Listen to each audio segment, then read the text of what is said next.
மத்தியிலே பேச இருக்கிறார்கள். என்ன பேச இருக்கிறாங்கன்னா, நான் நிறைய பேச விரும்பல. இன்னைக்கு அவங்க பேசுற தலைப்பு சுவிசேஷம் அறிவிப்பதில் முதலிடம் பெறுவது, முக்கியம் வகுப்பது. சுவிசேஷம் சொல்றோம், அதுல முக்கியமானது வார்த்தையா அல்லது வாழ்க்கையா? சுவிசேஷம் அறிவிப்பதில் முதலிடம் பெறுவது அல்லது முக்கியத்துவம் பெறுவது நாம் பேசுகிற, நாம் சொல்லுகிற சுவிசேஷ வார்த்தையா அல்லது நாம் வாழ்ந்து காட்டுகிற நம்முடைய வாழ்க்கையா என்பதை குறித்து இரண்டு அணிகளாக அவர்கள் பேச இருக்கிறார்கள். இது முக்கியமான ஒரு செய்தி. பார்த்துங்க, ஒரே ஆளு பிரசங்கம் பண்றதை காட்டிலும் 8 வித்தியாசமான நபர் பிரசங்கங்கள் பண்ண போறாங்க. அதனால குறிப்பு எடுக்கிறவங்க குறிப்பு எடுத்துக்கங்க. இந்த மாதிரி எல்லாம் பாயிண்ட்ஸ் கிடைக்காது. நானும் குறிப்பு எடுக்க தான் போறேன். சரிங்களா? இந்த பக்கத்துல வாழ்க்கை என்பதை குறித்து பேச சகோதரி விக்டோரியா, சகோதரி வித்யா, சகோதரி பெபிலா, சகோதரி விஜயலட்சுமி வந்திருக்காங்க. கரம் தட்டி அவர்களை உற்சாகப்படுத்தலாமா? இவர்கள் சுவிசேஷம் அறிவிப்பதில் வாழ்க்கை தான் முக்கியம் அப்படின்றத வலியுறுத்தி ரொம்ப ஸ்ட்ராங்கா பவர்ஃபுல்லா பேச ரெடியா இருக்கிறாங்க. அவங்க உட்கார்ந்து இருக்கிற தோரணையை பார்க்கும்போது விட்ரா என்னன்ற மாதிரி தான் இருக்குது. அதனால விட்டா சீரி பாஞ்சிற நிலைமையில இருக்காங்க. ஆமா, இந்த பக்கம் மட்டும் சலைச்சவங்களா? வார்த்தை தான் அப்படின்னு சொல்றதுக்கு வாயில வார்த்தை பொங்குற பாருங்க. சகோதரி கலாவதி, பேச்சுக்கே பேர் பெற்ற சகோதரி மேகலா, அவங்களுக்கு கொஞ்சம் சளைப்பு இல்லாத சகோதரி வித்யா, சாரி திவ்யா. எனக்கு அடிக்கடி இந்த டிக்கு வீக்கு வித்தியாசம் தெரியாத மன்னிச்சிருங்க. கூடவே ஹேமா அமைதலா இருக்கிறாங்க, ஆனா பிச்சு உதற போறாங்க பாருங்க. சோ ஒரு விசை இந்த குழுவையும் வார்த்தை தான் சொல்ற குழுவையும் கரம் கட்டி வரவேற்கலாம். இவங்க ஒவ்வொருவருக்கும் 10 நிமிஷம் மேக்சிமம், 5 நிமிஷத்துல இருந்து 10 நிமிஷம் வரை பேசலாம்னு சொல்லி இருக்கிறோம். 8 நிமிஷத்துக்கு ஒரு அலாரம் பெல் அடிக்கும். அடிப்பா, திரும்ப சத்தமாடி, ஆமா 2 வாட்டி அடி. 8 நிமிஷத்துல இந்த அலாரம் பெல் அடிக்கும். இதுக்கப்புறம் முடிச்சிடணும். அப்படி முடிக்கலன்னா 10வது நிமிஷத்துல நாங்களே துரத்தி விட்டுருவோம். இது உங்களுக்கு இருந்தா நல்லா இருக்கும்ன்றீங்க. இன்னைக்கு மாத்திரம்தான் இது அமலுக்கு வரும். அதுக்கு பிறகு இது விளக்கப்படும். அவை குறிப்பிலிருந்து விளக்கப்பட்டோம். சரிங்களா? சோ வாழ்க்கை தான் என்பதை குறித்து இந்த அணியும், வார்த்தை தான் என்பதை குறித்து இந்த அணியும் பேசுறாங்க. எத்தனை பேர் நீங்க கேட்க ஆர்வமா இருக்கிறீங்க? ஆமா, அதுக்கு பிறகு எப்பயும் நீங்க டைம் அடிச்சிடாதீங்க, கவனமா இருப்பாங்க. நான் சொல்லும் பொழுது என்ன பாருங்க. அதுக்கப்புறம் நீங்க யார்கிட்டயாச்சும் ஸ்டாப் வாட்ச் இருக்குதா?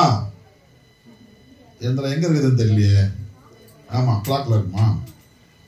கிளாக்கே எங்க இருக்குதுன்னு தெரியல. தானே பிரச்சனை. அலாரமா இது? ஓகே ஓகே, கண்டுபிடிச்சிட்டேன் தானே. ஓகே ஓகே, டன், கண்டுபிடிச்சிட்டேன். சரி, முதலாவது வாழ்க்கைதான்.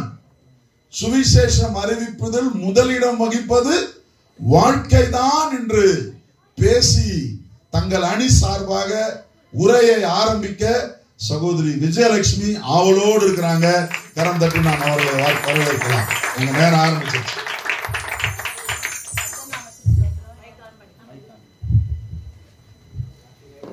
முதலாவது நான் இந்த வாய்ப்பை கொடுத்த கர்த்தராகிய இயேசு கிறிஸ்து நாமத்துக்கு ஸ்தோத்திரம் சொல்லிக்கிறேன். எங்கள் நடுவோட அமர்ந்திருக்கவருக்கு நன்றி சொல்லிக்கிறேன். அப்புறம் எங்களை வழிநடத்துற சிஸ்டருக்கு நாங்கள் நன்றி சொல்லிக்கிறேன்.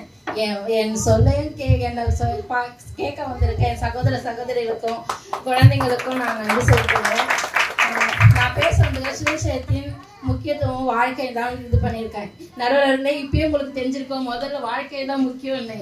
ஏன்னா வாழ்க்கை தாங்க. இப்ப நம்ம வார்த்தை சொல்லிடலாம், நம்ம இன்னைக்கு நேற்று பேசுறதே இன்னைக்கு கேட்டா நம்ம மறந்துடுவோம். ஏன் எனக்கு இப்ப நான் பேசிட்டு வந்தேன்னு கேட்டாவே நான் மறந்துடுவேன்.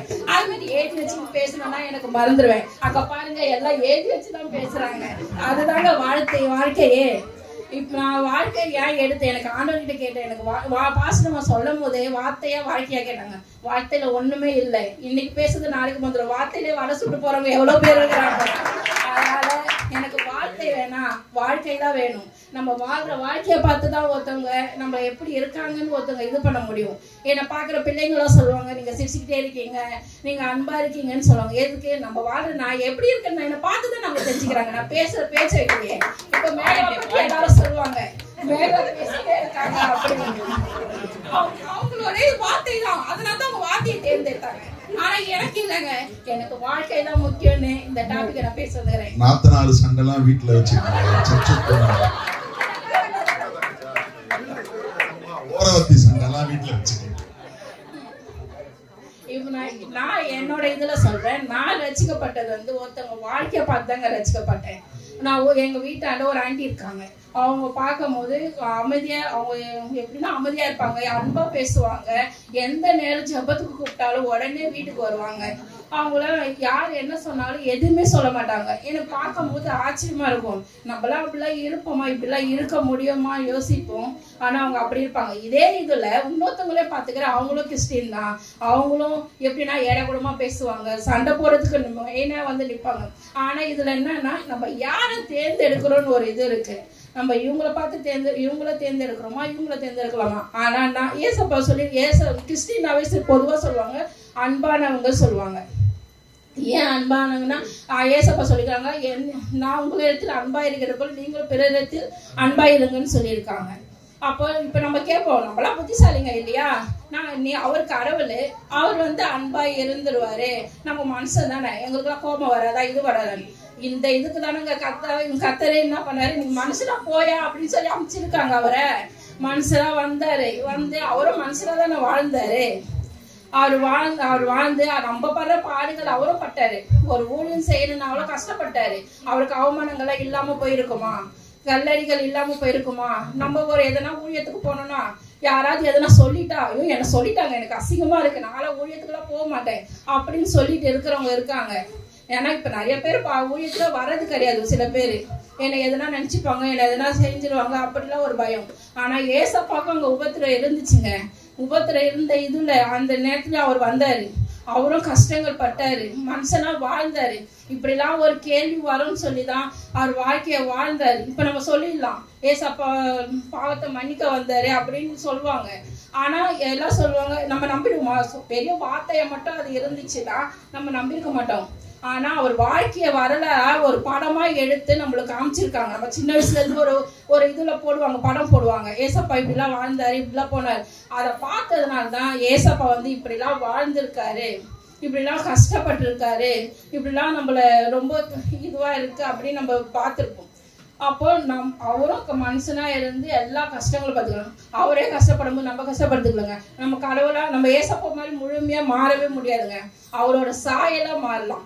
நம்ம வந்து அன்பா இருக்க முயற்சி பண்ணலாம். நம்ம எந்த நேரமும் அன்பா இருக்க முடியாதுதான். ஏன்னா அவர் கடவுள், அவர் பாவத்தை மன்னிக்கதான் உலகத்துக்கு வந்தாரு. நம்ம கொஞ்சம் அவரோட சாயெல்லாம் நம்ம இருக்கணும். இப்ப எனக்கு வந்து இப்ப நம்ம சுவிசேஷத்துக்கு போறோம்னு நினைச்சுக்கோங்களேன். சுவிசேஷத்துக்கு போகும்போது ஒருத்தவங்களை பார்த்து, நீங்க உங்களை கர்த்தர் நேசிக்கிறா, உங்களை கர்த்தர் ஆசீர்வதிக்கிறா அப்படின்னு சொல்லுவோம். அவங்க வந்து என்ன சொல்லுவாங்க, சரி நானும் உங்களுக்கு நான் ஏத்துக்கிறேங்க, சரி நான் வாங்கிக்கிறாங்க. இப்ப என்னன்னா நம்ம கொடுக்குறோம், நம்ம கொடுத்தோம்னா அவங்க வாங்கி வேணாம்னு சொல்லாம வாங்கிக்கிறவங்க கிட்ட நம்ம சந்தோஷமா நம்ம கொடுத்துட்டு வரோம். அவங்களும் நம்ம வந்து கஷ்டப்படக்கூடாது சொல்லிட்டு சரி வாங்கிக்கிறேன்னு சொல்றாங்க. இப்ப உங்களுக்கு பொதுவா ஒரு கதை ஒன்று மாதிரி சொல்றேன். இப்ப ஒரு ஹோட்டல் இருக்கு. ஒரு ஹோட்டல்ல சரி நம்ம ஹோட்டல் சொன்னோன்னு நம்ம மணி ஏத்துப்போமே. இப்ப மணி ஹோட்டல்ல இருக்காங்க, அதுக்குதான் அவர் போயிட்டாரு. மணி ஒய்ஃப் இருக்காங்கல்ல. இப்ப மணி எடுத்துப்போம். மணி ஹோட்டல்ல உட்காந்துக்கிறாரு. ஒரு ஞானி வர, நம்ம ஞானி யார எடுத்துப்போம்? சுந்தர் பாஸ்டர் எடுத்துப்போம்.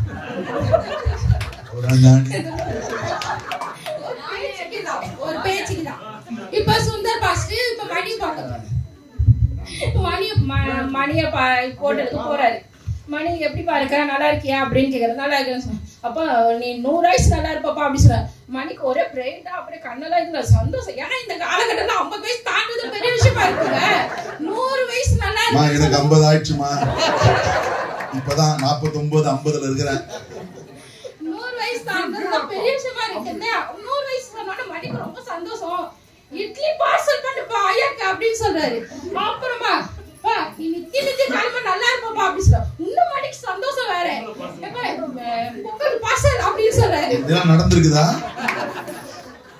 அப்புறமா நீ ஒரு ஹோட்டல் தான் வச்சுக்கிற, இன்னும் 10 ஹோட்டல் வைப்பா அப்படின்னு சொல்றாரு. பிரியாணி பார்சல் அப்படின்னு சொல்றாரு. அப்புறம் பிள்ளைங்கள ஆசீர்வாதமா இருக்கும்பா அப்படின்னு சொல்றாரு. சிக்கன் 65 பார்சல் பண்ண அப்படின்னு சொல்றாரு. சொல்லிட்டு உங்களை பார்த்தா தெரியுது இப்படிதான் எத்தனை ஹோட்டலை காலி பண்ணீங்களோ இப்படிலாம் சொல்லிட்டு அவரு கம்மன் என்ன நிக்கிறீங்க அப்படின்னு மணி கேட்கிறாரு. அப்புறம் இவர் சொல்றாரு, இப்பதான் பொங்கல் இட்லி பிரியாணி சிக்கன் 65 சொன்னீங்க. நீங்க என்ன இப்ப நீங்க சொன்னது எனக்கு சந்தோஷமா இருந்துச்சு. நான் சொன்னது உங்களுக்கு சந்தோஷமா இருந்துச்சு. அவ்வளவுதான் முடிஞ்சு போயிடுச்சு. வார்த்தையில ஒருத்தவங்க சந்தோஷப்படுத்த முடியும், தேட்ட முடியும், அவ்வளவுதான். சந்தோஷப்பட தேட்ட முடியும். இப்ப இதுனா சொல்ல வரேன்னா நம்மளும் ஊழியத்துக்கு போகும்போதாங்க. இப்ப நம்ம ஒருத்தவங்க வார்த்தையால சொல்லிட்டு வர்றது இல்லைங்க.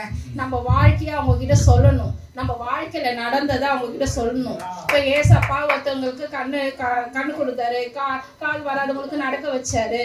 அவருக்கு சமாதானம் உண்டாகட்டும் என்று சொன்னார். சமாதானம் உண்டாயிடுச்சு. நம்ம ஏசப்பா பத்தி அவர் வாழ்க்கை வரலாறுலாம் நம்ம சொல்லணும். நம்மளை பத்தி நம்ம வாழ்க்கையில நடந்ததையும் அவங்க கிட்ட போய் நம்ம சொல்லணும். சொன்னாதான் அவங்களுக்கு புரியும். ஏதோ போனா போக்குல ஒரு வார்த்தையில ஏசப்பவங்களை ரசிக்கிறான்னு சொல்லிட்டு போய்கிட்டே இருந்தோம்னா என்ன பண்ணுவோம்? சரி, இதே மாதிரி இப்ப நம்ம ஒருத்தவங்க கிட்ட சுவிசேஷம் சொல்லிட்டு வந்துட்டு நம்ம வீட்டுல வந்துட்டு இப்ப நம்ம ஒரு 20 பேர்கிட்ட சொல்லிருக்கோங்க. நம்மளுக்கு அவங்க யாருமே தெரியாது. ஏதோ கடமைக்கு ஒரு வாரத்துல ஒரு நாள் போயிட்டு வந்துடும், அவ்வளவுதான் முடிஞ்சு போயிடுச்சு. ஆனா அவங்களுக்கு நம்ம யாரும் நல்லாவே தெரியும். இப்ப நம்ம வீட்டுக்கு இங்க வந்துட்டு ஒரு வேலை நம்மள பாக்குறாங்கன்னு வச்சுக்கோங்களேன். நம்ம போய் இந்த வீட்டுல இந்த பையன் இப்படி இருக்காண்டி, இந்த பொண்ணு அந்த பையன் கிட்ட பேசி நிக்குது, இந்த வீட்டுல இப்படி ஒரு இது நடக்குதுன்னு நம்ம குறை பேசுவோம். இப்ப நம்ம சண்டை போடுங்க, ஒருத்தவங்களை குறை பேசிக்கிட்டே இருக்கும் போதே இப்ப நம்ம சொன்ன பாத்தீங்களா சுவிசேஷம். இப்ப அந்த லேடி வராங்கன்னு வச்சுக்கோங்களேன். அந்த இடத்துல இந்த அம்மா தானே நேத்து நம்மளுக்கு சுவிசேஷம் சொன்னாங்க, இவங்களே இப்படி இருக்கிறாங்களே, இப்ப அவங்க ரசிக்கப்படலாமா வேணாமான்னு இருப்பாங்க. ஆனா நம்ம பேசுற பேச்சு நம்மள பார்த்தோன்னா அவங்களுக்கு என்ன தோணும்? நம்மளும் இப்படி மாறிடுவோமோ அப்படி தோணும். இதுவே நம்ம போய் அவங்க கிட்ட அன்பாவும் இப்படியே இருந்தோம்னா இவங்க எவ்வளவு அன்பா இருக்காங்க பத்தியா, இவங்கள மாரியே நம்ம வாழணும். அப்ப நம்ம வாழ்க்கைய பார்த்துதாங்க ஒருத்தவங்க மாறுறாங்க. நம்ம வாழ்க்கைய பார்த்துதான் ஒருத்தவங்க மாறணுமா மாறக்கூடாதா முடிவு எடுக்கிறாங்களே, அதுதாங்க முக்கியம். இப்ப நான் வாலிப இதுல இருக்கும் போது கல்யாணம்னாவே பயந்தேன். ஏன் கல்யாணம்னா பயந்தேன்னா, என் அக்கா வாழ்க்கையில கல்யாணம்னாவே ஒரு பிரச்சனை. எங்க வீட்டுக்கு எங்க அக்கா வீட்டுக்கு குடிப்பாரு, சண்டை வரும், எல்லாம் வரும். எங்க அக்கா எப்ப வீட்டுக்கு வந்துடும். இப்ப ஐயோ நம்ம வாழ்க்கையும் அது மாதிரிதான் இருக்குமோ ஒரு பயம் வந்துச்சு. எல்லாருக்கும் பிடிச்சது தானே. வாலி பிள்ளைங்களை கேட்டு பாருங்க இருக்கும் ஒரு இதுவே. ஏன்னா ஒரு சில பேரை பாக்குறதுனால அவங்களுக்குள்ள இருக்கும். எனக்கு எங்க அக்காவையும் பார்த்ததுனால ஒரு பயம் வந்துச்சு. அப்போ நான் சொன்னேன், ஏசப்பா எனக்கு இது மாதிரி வாழ்க்கை தேவையில்ல, எனக்கு நல்ல கணவர் வரணும்.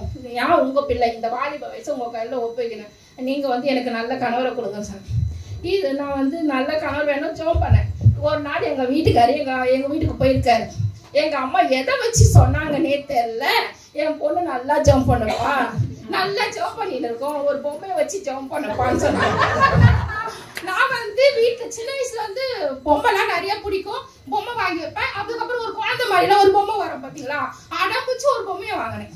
வாங்கி வச்சு பயப்படும்போது என் கூட யாருமே இருக்க மாட்டாங்கன்னு சொல்லிட்டு அந்த பொம்மையை உட்கார வச்சு நடுவில் ஏசப்பாவும் பக்கத்துல கொஞ்சம் 2-3 பேரை ஜெபம் பண்ணணும்ல அப்படின்னு நினைச்சுக்கிட்டு பொம்மையை உட்கார வச்சு ஏன்னா அப்பா பாரு கல்யாணத்துக்கு பத்தி கண்டிருப்பேன், எதையோ பத்தி கூட ஜெபம் பண்ணிருப்பேன். ஏதோ எனக்கு நல்ல பேர் வாங்கணும்னு சொல்லிட்டு ஏன் பொண்ணு பொம்மையை வச்சு ஜெபம் பண்ணிடுச்சின்னு சொல்லிட்டான்.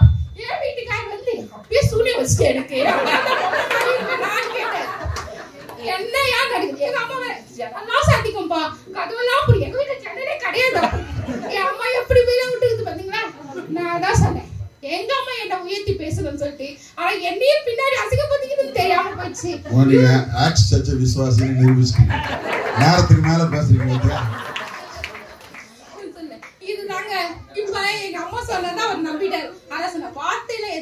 கூடாது. நான் எப்படி இருக்குன்னு அதை தானே பார்க்கணும். அதனால வார்த்தையை விட வாழ்க்கை தான் சிறந்தது என்று இந்த முடிவை இதை முடிச்சுக்கிறேன். அவங்களே முடிச்சுக்கிறாங்க. Very good, very good. நாங்க வாயில வடை சுட்ட ஆளு கிடையாதுன்னு ஆரம்பிச்சாங்களே, அப்படியே ஆரம்பிச்சு அப்படியே போற போக்குல அவ்வளவா வாழ முடியாதுன்னு அவங்களே கொஞ்சம் உளறிட்டாங்க. வேற அது ஒரு பக்கம் போனாங்க, அது ஒரு சைடு அடிச்சாங்க. சரியா? அன்பா இயேசு தான், இயேசு மாதிரி நம்ம ஃபுல்லா வாழ முடியாதுன்னு போயிட்டு திரும்பவும் வார்த்தை முக்கியன்ற மாதிரி வந்துட்டாங்க, வாழ்க்கை முக்கியன்ற மாதிரி வந்துட்டாங்க. சொந்த அனுபவத்தை பத்தி நிறைய பேசினாங்க. கட்சியில வீட்டுக்காரருக்கு சூனியம் வச்சதை வேற ஒத்துக்கிறாங்க. சோ வார்த்தையில பேசினா பத்தாது, வாழ்ந்து காட்டணும். நான் ரட்சிக்கப்பட்டது கூட இன்னொருத்தங்க சொன்னதை வச்சு இல்ல, இன்னொருத்தங்க வாழ்ந்ததை பார்த்து தான் நான் ரட்சிக்கப்பட்டேன் அப்படின்னு அவங்க சொந்த அனுபவத்தை ரொம்ப ஆணித்தரமா வலியுறுத்தி, வாழ்க்கை தான் முக்கியம், இதுதான் என் முடிவு, இப்படியே முடிச்சுக்கிறேன் அப்படின்ட்டு போய் உட்கார்ந்து இருக்கிறாங்க. நல்ல காரணம் தட்டி அவங்க உற்சாகப்படுத்துவோம் இல்லையா? என்ன வாழ்க்கை? என்கிட்ட இருக்குது வார்த்தை, வார்த்தை தான் முக்கியம், வார்த்தை எவ்வளவு முக்கியன்றத நான் பேசுறேன் பாருங்க அப்படின்னு துடிச்சுக்கிட்டு இருக்கிறாங்க. சகோதரி ஏமா வாங்க பேசுங்க.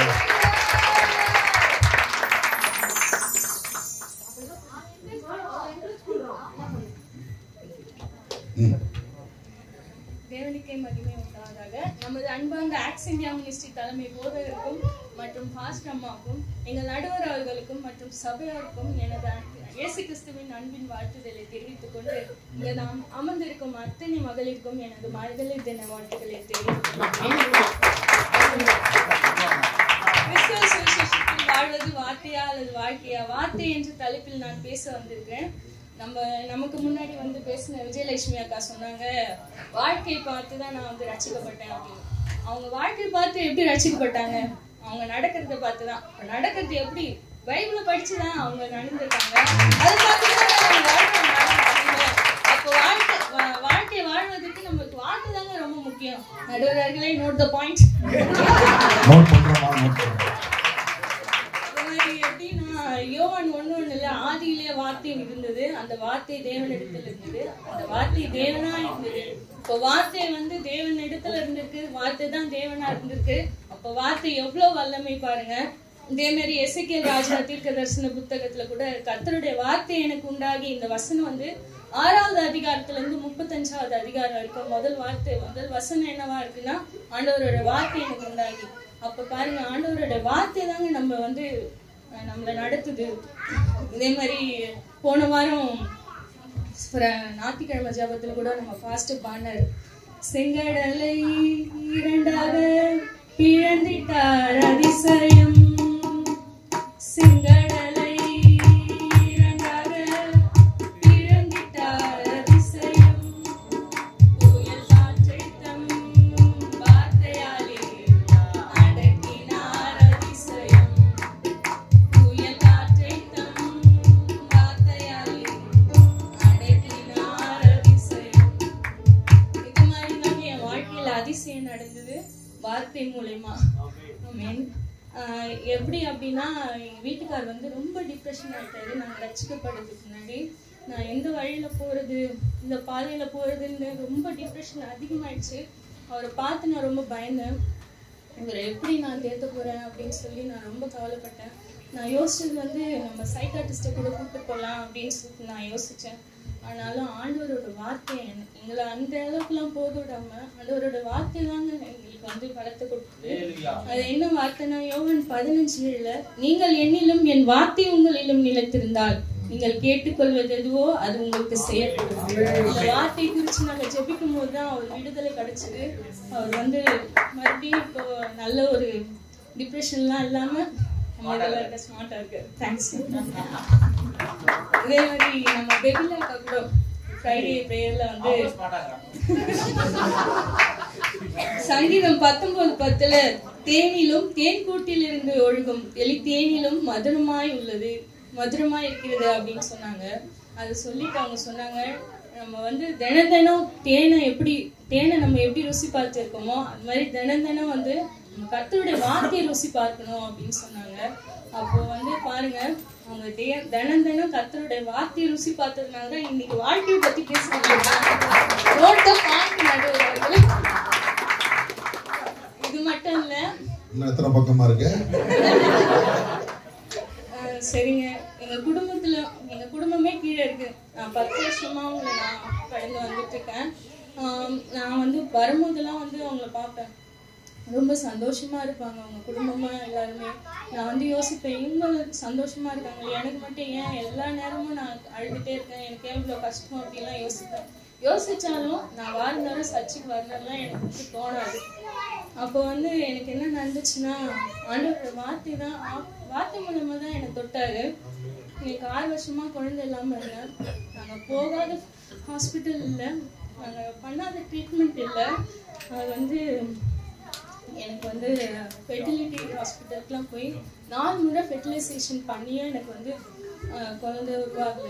லாஸ்ட்டாக டாக்டர் வந்து சொல்லிட்டாங்க, உங்களுக்கு ஃபெர்டிலைசேஷன் இன்னொருத்தவங்க கருமுட்டை மூலமா தான் உங்களுக்கு குழந்தை நிற்கும் அப்படின்னு சொல்லிட்டாங்க.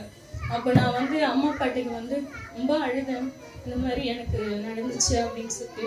அப்போ அவங்க சொன்னாங்க, எங்ககிட்ட நீ எதுவுமே பேசாதமா, எதுவுமே சொல்லாத, ஆண்டவர்கிட்ட சொல்லு அப்படின்னு சொல்லி அவங்க கொடுத்த வார்த்தை யோவான் 16:20, மெய்யாகவே மெய்யாகவே நான் உங்களுக்கு சொல்கிறேன், நீங்கள் அழுது புலம்புவீர்கள், உலகமோ சந்தோஷப்படும், நீங்கள் துக்கப்படுவீர்கள், ஆனால் உங்கள் துக்கம் சந்தோஷமாக மாறும். இந்த வார்த்தையை சொல்லி சொல்லி நான் ஜெபிக்கும் போது 2 மாசத்துல ஆண்டவர் என் கர்ப்பத்தை ஆசீர்வதிச்சு எனக்கு பெண் குழந்தையை பெற்றுக்கிறாரு. நமக்கு எதிரணியில இருக்கிறவங்க பாருங்க, எல்லார் கையிலும் பெண் நோட்டு எல்லாம் வச்சிருக்காங்க. எதுக்கு? எங்க வார்த்தைகளை நோட் பண்ணி இங்க வந்து பேசுறதுக்கே அவங்களுக்கு எங்களோட வார்த்தை தேவைப்படுது. நோட் பாயிண்ட் நடுவர்களே, இது மட்டும் இல்ல, நீதிமொழிகள்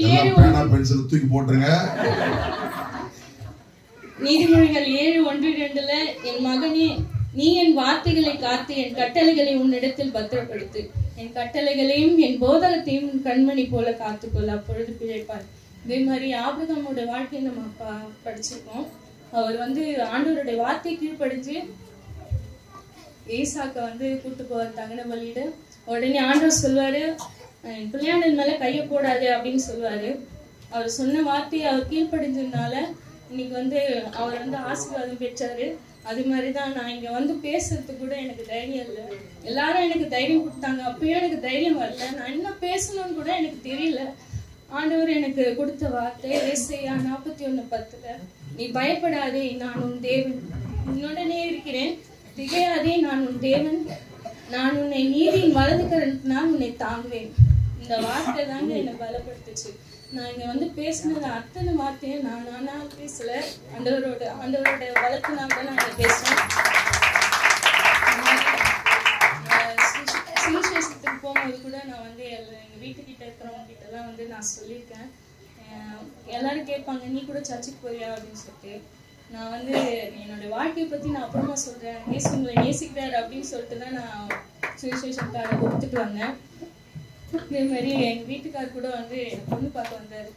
பொண்ணு பார்க்க வந்துட்டு போயிட்டாரு. அதுக்கப்புறம் வந்து எங்க அம்மாவுக்கு ஃபோன் பண்ணி நீங்க உங்க பொண்ணு பார்த்துக்கிறத விட நான் அவங்கள நல்லா பார்த்துப்பேன் அப்படின்னு சொன்னாரு. எங்க அம்மா பார்க்கலாம் அந்த அளவுக்கு அவர் மேல ஒரு பிடிப்பு இல்லை. அப்போ வந்து அந்த வார்த்தையை அவர் சொன்னதுக்கு அப்புறம் இவருக்கு தான் நம்ம கட்டி கொடுக்கணும் அப்படின்னு சொல்லிட்டு அவங்க அந்த வார்த்தை எவ்வளவு முக்கியம்னு யுவராஜுக்கு தெரிஞ்சிருக்கு. அந்த வார்த்தையை அவர் சொல்லனா எனக்கு இப்படி ஒரு அன்பான கணவர் கிடைச்சிருக்காரு. இந்த மாதிரி நம்ம மேகலாக்கா கூட எடுத்துக்கோங்க, எத்தனை வாட்டி கீழே ஏறி இறங்குறாங்க. நான் கேட்பேன், எத்தனை வாட்டி இறங்குறீங்களே, உங்களுக்கு டயர்டாவாதா அப்படின்னு சொல்லி கேட்பேன். அவங்க சொல்லுவாங்க, என்னை பலப்படுத்துகிற கிறிஸ்துவினாலே எல்லாவற்றையும் எனக்கு செய்ய பலமுண்டு அப்படின்னு சொல்லுவாங்க. பாருங்க, வார்த்தை பாருங்க எவ்வளவு நம்மளுக்குள்ள வந்து கிரியை செய்து. நம்ம சுந்தரராஜர் ஐயா கூட வந்து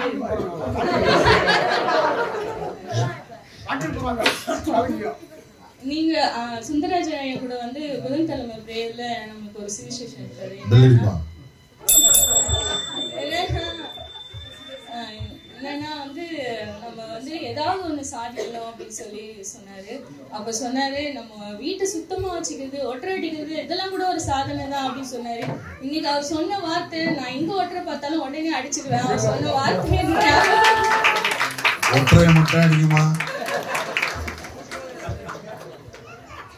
இதோட நம்ம வாழ்க்கைக்கு மிகவும் முக்கியம் வார்த்தை என்பதை நான் ஆணித்தரமாக சொல்கிறேன். எனவே நடுவர் அவர்களே, கிறிஸ்துவ சுவிசேஷத்தில் வாழ்வது வார்த்தை என்று சொல்லி நான் எனது உரையை முடிக்கிறேன். நல்ல வார்த்தைக்கு நன்றி கூறி விடை பெறுகிறேன்.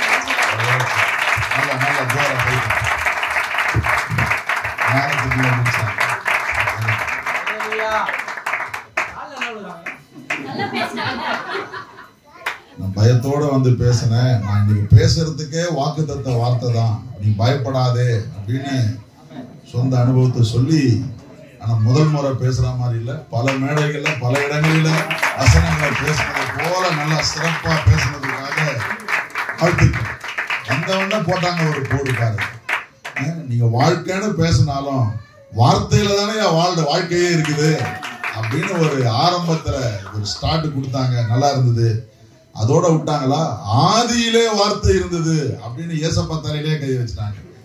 ஆதியிலே வார்த்தை தான் இருந்தது, அதுக்கப்புறம் தான் வாழ்க்கை அப்படின்ற மாதிரி பேச்ச ஆரம்பிச்சு எசேக்கியேலுக்கு கூட வார்த்தை வெளிப்பட்டதுன்றத திரும்ப திரும்ப முதல் 6 அதிகாரத்துல எசேக்கியேல் வாழ்ந்து இயேசு செய்த அற்புதம் வாழ்ந்து காட்டி அற்புதம் நடக்கல, வார்த்தையினாலதான் அற்புதம் நடந்ததுன்னு ஒரு பாட்டையும் பாடி நம்ம எல்லாரையும் பாட வச்சு, பாடுறீங்களே எவ்வளவு யதார்த்தம் பாரு அப்படின்னு சொல்லி ஒரு வார்த்தையாலே அவர் காற்றை அடக்கினார் அப்படின்னு சொல்லி வார்த்தை தான் அற்புதத்துக்கு முக்கியன்றதையும் எம்பசைஸ் பண்ணி முடிச்சாங்க. கடைசியில எங்க வீட்டுக்காரர் சொன்ன ஒரு வார்த்தை எங்க அப்பா அம்மாவே கவுத்துருச்சு. உங்களை காட்டுல உங்க பொண்ணை நான் நல்லா பார்த்துப்பேன்ற அந்த வார்த்தையில தான் என் வாழ்க்கையே அமைஞ்சதுன்னு சொல்லி ரொம்ப சிறப்பா பேசியிருக்கிறாங்க. நீங்க என்னமா பேசுனீங்க வார்த்தைன்னு, வரம்பாரு வாழ்க்கைக்கு அப்படின்னு ரெடிலா ரெடியா இருக்கிறாங்க. கரம் தட்டி வரவேற்போம். வாங்க தெரியலா வாங்க.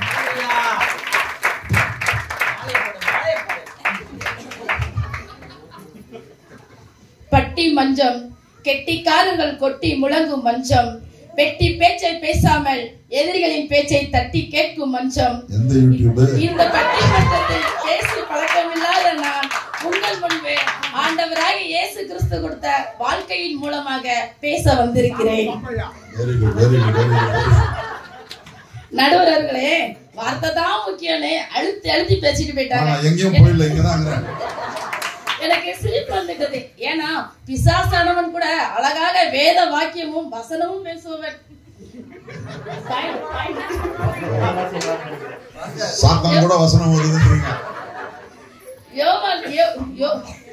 ஏவாள் கூட வார்த்தையில தான் நடுவர்களே கொடுத்த வாழ்க்கையை இழந்துட்டாங்க. ஏவாள் எவ்வளவு அற்புதமான ஆசீர்வாதத்தை ஆண்டவர் வச்சிருந்தாரு. பழத்தை சாப்பிடல சாப்பிடல, அவ சாத்தான் கொடுத்த அந்த வார்த்தையில தானே தன் வாழ்க்கையே இழந்துட்டாங்க. எவ்வளவு பெரிய ஆசீர்வாதத்தை கொடுத்தாங்க. அந்த ஆசீர்வாதத்தை ஒரு வார்த்தை சாத்தான் சொல்ல அன்னைக்கு கேட்காம இருந்திருந்தா, இன்னைக்கு பெண்களா இருக்கிற நாங்க 10 மாசம் பிள்ளையை பெத்தெடுத்து பேர்கால வழின்னு ஒண்ணு நாங்க அனுமதிக்கிறோமே, அந்த கொடுத்த சாபத்துல தானே நாங்க அதை அனுமதிக்கிறோம்.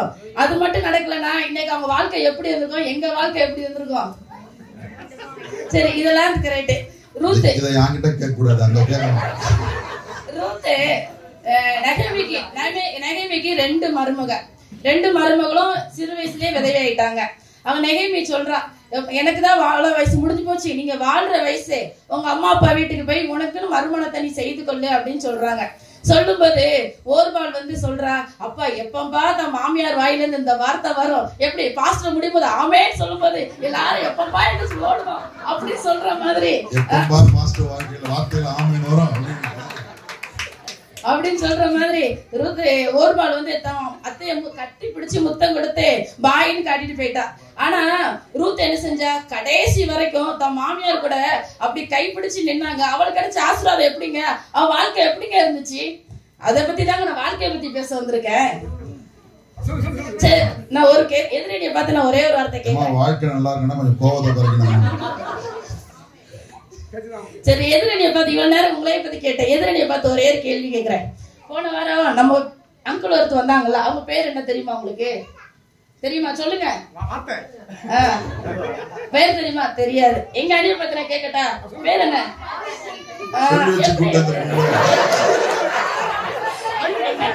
வார்த்தை எப்படிங்க வெளிப்படுது?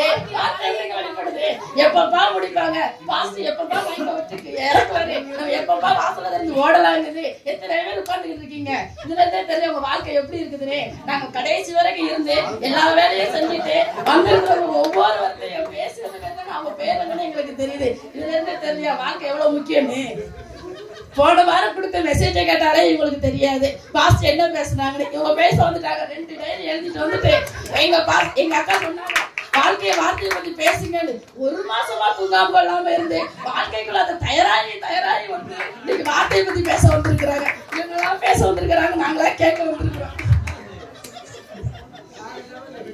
இதுல வேற எங்க போன வெடிக்கணும்னு சொல்லுவாங்க. நான் தூங்கி 1 மாசம் ஆகுது, ஏன்னா நான் படுத்தாலே கடவுளுக்குள்ள வார்த்தை எப்படி பேசுறதுன்னு கேட்டுட்டே இருக்கிறாங்க. வேற பேசுறாங்க. இவங்க வார்த்தையை பத்தி பேச வந்துட்டாங்க. இதுல வேறங்க இவ்வளவு வாரம் ஒரு மெசேஜ் எடுத்தா பாஸ்ட் அதுக்கு வார்த்தையை பேசணும்னா அவர் வாழ்க்கையில தயாரானதாங்க அவங்க வார்த்தையை பேச.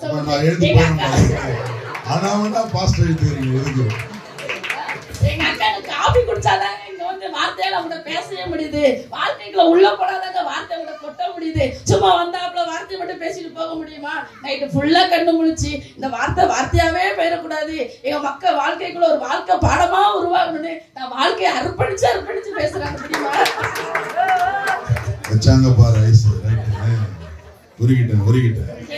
எல்லாத்தையும் சொல்லிடுறேன். ஒரு சின்ன ஸ்டோரி சொல்றேன். எங்க வீட்டுக்காரு ஒரு மாம்பழம் வாங்கிட்டு வந்தாங்க. வீட்டுக்கார ஸ்டோரியா? நடந்த ஒரு சம்பவம். ஃபர்ஸ்ட் ஒரு மாம்பழம் வாங்கிட்டு வராங்க. மாம்பழத்தை பார்த்தா வெட்டி பார்த்தா ஒரே இனிப்பு, புளிப்பு, வாயிலே வைக்க முடியல. புளிப்பு வெட்டி பார்த்தா புளிப்பு, வாயில வைக்கவே முடியல. சரி ஏங்க இப்படி வாங்கிட்டு வந்துட்டீங்க, ஏன் உங்களுக்கு பார்த்து வாங்க தெரியாதான்னு கேட்டேன். அதுக்கு அவங்க சொன்னாங்க, ஏமா நல்லா இருக்கும்னு சொன்ன வார்த்தையினால இந்த பழத்தை நான் வாங்கிட்டு வந்துட்டேனம்மா அப்படின்னு சொன்னாங்க. சரின்னு சொல்லிட்டு என்ன செயல் விட்டுட்டேன். மறுபடியும் பழத்தை வாங்கிட்டு வந்தாங்க. பார்த்தா இனிப்பு, அவ்வளவு இனிப்புங்க. எப்படிங்க இன்னைக்கு மட்டும் இப்படி வாங்கிட்டு வந்தீங்க? நான் வெட்டி பார்த்து சுவைத்து வாங்கிட்டு வந்துட்டேன்னு சொன்னாங்க. எங்க அணியப்ப சார்ந்தவங்களாம் சுவைத்து பார்த்தவங்க கர்த்தரை, அவர் இனிமையானவர், அவர் நல்லவர், வல்லவர். சுவைக்கவே தாங்க இன்னைக்கு வாழ்க்கையை பத்தி நாங்க பேச வந்திருக்கிறோம்.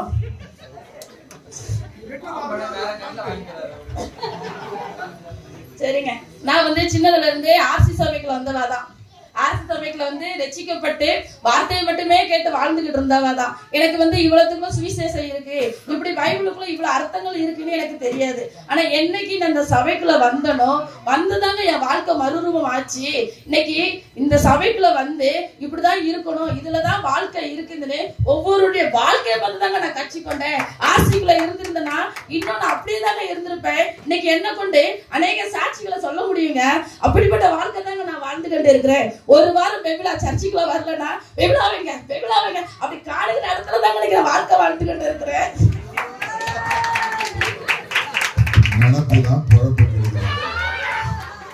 போன வாரம் நான் சர்ச்சுக்கு வரல, என்ன பத்தி ஏன் வரல நளினியக்கா கூட கேட்டுக்கிறாங்க, பெபிலா ஏன் வரல? இப்படி இடத்துல தாங்க நான் இருக்கேன். வார்த்தையினால பேசிட்டு போறதுக்கு நான் வரலங்க, வாழ்ந்து காட்டணும் ஒரு வைராக்கியத்துல தாங்க நான் வாழ்ந்துகிட்டு இருக்கிறேன்.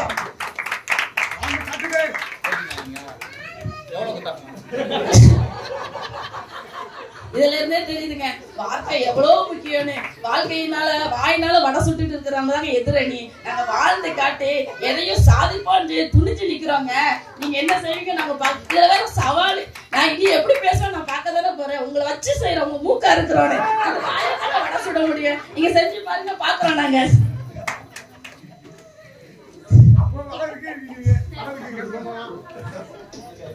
ஒரு சின்ன ஸ்டோரி ஒண்ணு ஞாபகம் வருது.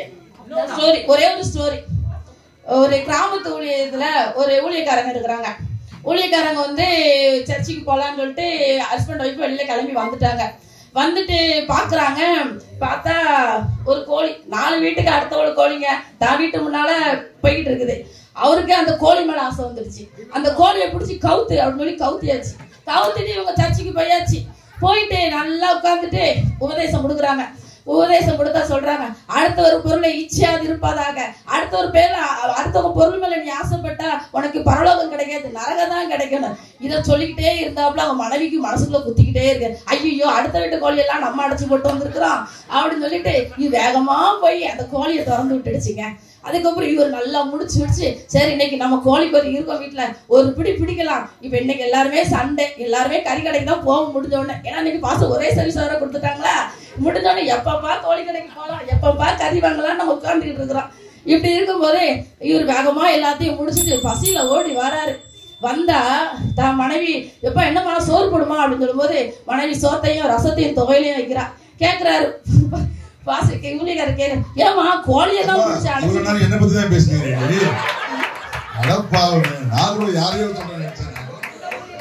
கிராமத்துல உங்களை இல்ல, உங்களை மாதிரி இல்ல, உங்களை அந்த கிராமத்துல அதுக்கப்புறம் ரசத்தை தொழில கொடுக்குறான். அப்போ கேக்குறாரு, ஏமா கோழிக்கறி எங்கன்னு? நீங்க தானே சொன்ன பிரசங்கத்துல அடுத்த ஒரு பொருள் ஆசைப்படாத, நீ மட்டும் பரலோகம் போகணும், நான் மட்டும் நரகத்துக்கு போனோம். இப்படிதாங்க இருக்கு ஊருக்குள்ள உபதேசம். இதுல இருந்து எப்படிங்க உபதேசம் வார்த்தைகளை அறிவிக்க முடியும்? வாழ்க்கையில அவர் அன்னைக்கு அந்த பாவத்தை செய்யாது இருந்திருந்தா இன்னைக்கு அந்த பேச்சுக்கு இடம் கொடுக்காம இருந்திருக்கலாம்ல நடுவர்களே. இன்னைக்கு நடுவர் வந்து சும்மா வந்து உங்ககிட்ட எல்லாம் பேச போறது இல்ல, உட்கார்ந்து ஆயத்தமாகி ஐயோ இத்தனை மக்கள் இருக்கிறாங்களே நான் எப்படி வழி நடத்த, வார்த்தையெல்லாம் மட்டும் வழி இல்ல வழிகாட்டுலயும் வாழ்க்கையிலயும் அவர் வழிகாட்டி கொண்டு இருக்கவே தான் இன்னைக்கு அத்தனை பேரும் நம்ம உட்கார்ந்து அவர் வார்த்தை கேட்க ஓடி வந்திருக்கிறோம். அவர் வாழ்க்கையை பார்த்தாங்க நாங்க ஓடி வந்திருக்கிறோம். இன்னைக்கு அன்பான பாசம் யாருக்கு கிடைக்கும்? எங்களுக்கு கிடைச்சிருக்காங்க.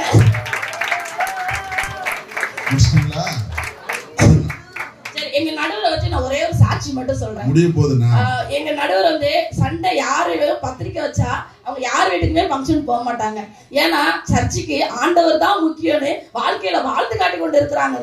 இன்னைக்கு யாரா இருந்தாலும் சொந்த பந்தம் எனக்கு தேவையில்லை, ஆண்டவர் தான் எனக்கு வேணும்னு சொல்லி வாழ்க்கையில இன்னைக்கு வாழ்ந்து கொண்டு இருக்கிறதா எங்களுக்கு நடுவரா உட்கார்ந்து இருக்கிறாங்க. இதுல இருந்தே தெரியலையா எங்க நடுவர் யாருக்கு சப்போர்ட் பண்ண போறாங்கன்னு? வாழ்க்கை தான் முதலிடம் என்று கூறி வாய்ப்பளித்த உங்கள் அனைவருக்கும் நன்றி கூறி விடைபெறுகிறேன். நன்றி, வணக்கம்.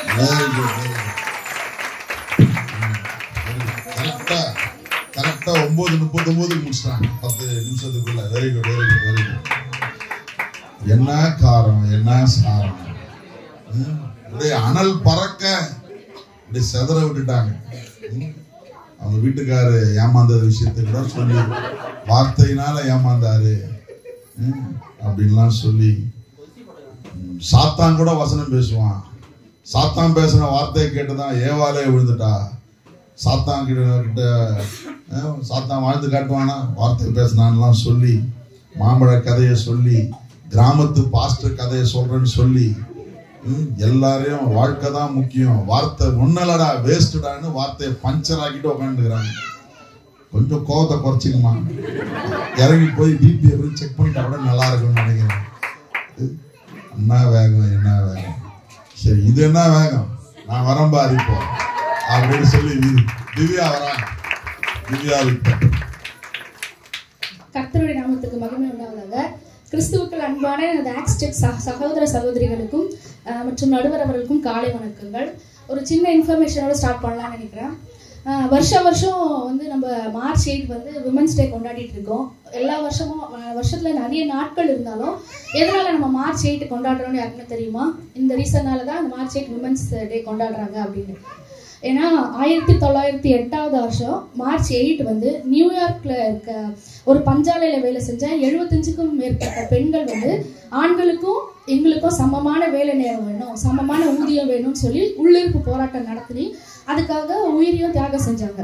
அந்த ஒரு போராட்டத்தை நினைவு கூறும்படியா தான் இந்த கரெக்டா மார்ச் 8 வந்து ஒவ்வொரு வருஷமும் நம்ம விமன்ஸ் டேவா சொல்லி கொண்டாடிட்டு இருக்கோம். அப்படி சொல்லி சபையில் இருக்க அனைத்து மகளிருக்கும் நான் மகளிர் தின நல்வாழ்த்துக்கள் தெரிவித்துக் கொண்டு என்னுடைய உரையை தொடங்குறேன். கிறிஸ்தவ சுவிசேஷம் அறிவிப்பதுல வந்து சிறந்தது வார்த்தையா வாழ்க்கையா, இவ்வளவுதான் டாபிக். வார்த்தையா வாழ்க்கையா தான் டாபிக். இதுக்கு அவங்க சம்பந்தமே இல்லாம எதோ பேசிட்டு அவங்க சொன்ன டாபிக் சுவிசேஷத்தை அறிவிக்கிறது வார்த்தையா வாழ்க்கையா. ஏன்னா இது அறிவிக்க போறதுக்கு நான் வார்த்தை முக்கியங்க, வாழ்க்கை முக்கியங்க. நாங்க மாறி மாறி பேசுறோம். கடைசியில நாங்க பேசுறதை வச்சு அவங்களே புரிஞ்சுக்குவாங்க வாழ்க்கையில ஒண்ணும் கிடையாது, வார்த்தையில தான் அப்படின்னு. கிறிஸ்தவத்தோட அடிப்படையே வேதம் தாங்க. வேதம் முழுவதுமே வந்து வார்த்தையால தான் நிறைஞ்சிருக்கு. எனக்கு முன்னாடி என்னோட அணில பேசின ஹேமாக்கா சொன்னாங்க, ஆதியிலே அந்த வார்த்தை இருந்தது, அந்த வார்த்தை தேவனிடத்தில் இருந்தது, அந்த வார்த்தை தேவனா இருந்தது. ஆதியிலே என்னன்னா நாங்க ஸ்டார்டிங் உங்க வாழ்க்கைக்கெல்லாம் ஸ்டார்டிங்கே இந்த வார்த்தை தான். அதுக்கப்புறம் உங்க வாழ்க்கையில ஒண்ணுமே கிடையாது. சங்கீதம் 138:2 உமது சகல பிரஸ்தாபத்தை பார்க்கிலும் உமது வார்த்தையை நீர் மகிமைப்படுத்தி இருக்கிறீர். நடுவர் அவர்களே, எதை மகிமைப்படுத்தி இருக்கிறாரா? வாழ்க்கையை கிடையாது, வார்த்தையை தான் மகிமைப்படுத்தி இருக்கிறாரு. ஆனா இவங்க எல்லாரும் வந்து என்ன பேசுறாங்கன்னா, வாழ்க்கை வாழ்க்கை வாழ்க்கைன்னு அதே தான் பிடிச்சி தொங்குவாங்க. அது நீங்க பார்த்து அதே போலதான் சங்கீதம் 138:4 பூமியின் ராஜாக்கள் எல்லாரும் உமது வாயின் வார்த்தைகளை கேட்கும் பொழுது உம்மை துதிப்பார்கள். பூமியோட ராஜாக்களே உங்களோட வார்த்தையை கேட்கும் துதிக்குவாங்க. இவங்களாம் சாதாரண மனுஷங்க தானாங்க. இவங்க வாழ்க்கை இதுல எக்ஸாம்பிளா எங்கிருந்து எடுத்து பேசுறாங்கன்னு தெரியல. சார் இது இதெல்லாம் இருக்கட்டும். நம்ம சபையில வந்து நிறைய வாலிப பிள்ளைங்க இருக்காங்க, நீங்க வெளியிலயும் நிறைய வாலிப பிள்ளைங்க இருக்காங்க. அவங்களுக்குலாம் சுவிசேஷம் சொல்ல போறேன் அப்படின்னா அவங்க கிட்ட போய், ஏப்பா என் வாழ்க்கையை பாரு, நான் சின்ன வயசுல இந்த மாதிரி எல்லாம் வந்து வாழ்ந்தேன், இவ்வளவு தப்புலாம் பண்ணேன், நான் வாலிபத்துல இவ்வளவு வந்து கஷ்டப்பட்டு இந்த மாதிரிலாம் வந்தேன் அப்படின்னு சொன்னா அவங்க வந்து கேட்டுப்பாங்களா நடுவர் அவர்களே? திருப்பி நம்மள சொல்லுவாங்க, நான் கதை சொல்றாங்க, கம்பி கட்டுற கதைலாம் சொல்றாங்கன்னு சொல்லி நம்மளே கலாய்ப்பாங்க. இல்லைன்னா போட பூமரை அப்படின்னு சொல்லி விட்டுருவாங்க. அதுக்குதான் வார்த்தையை வச்சு பேசணும்.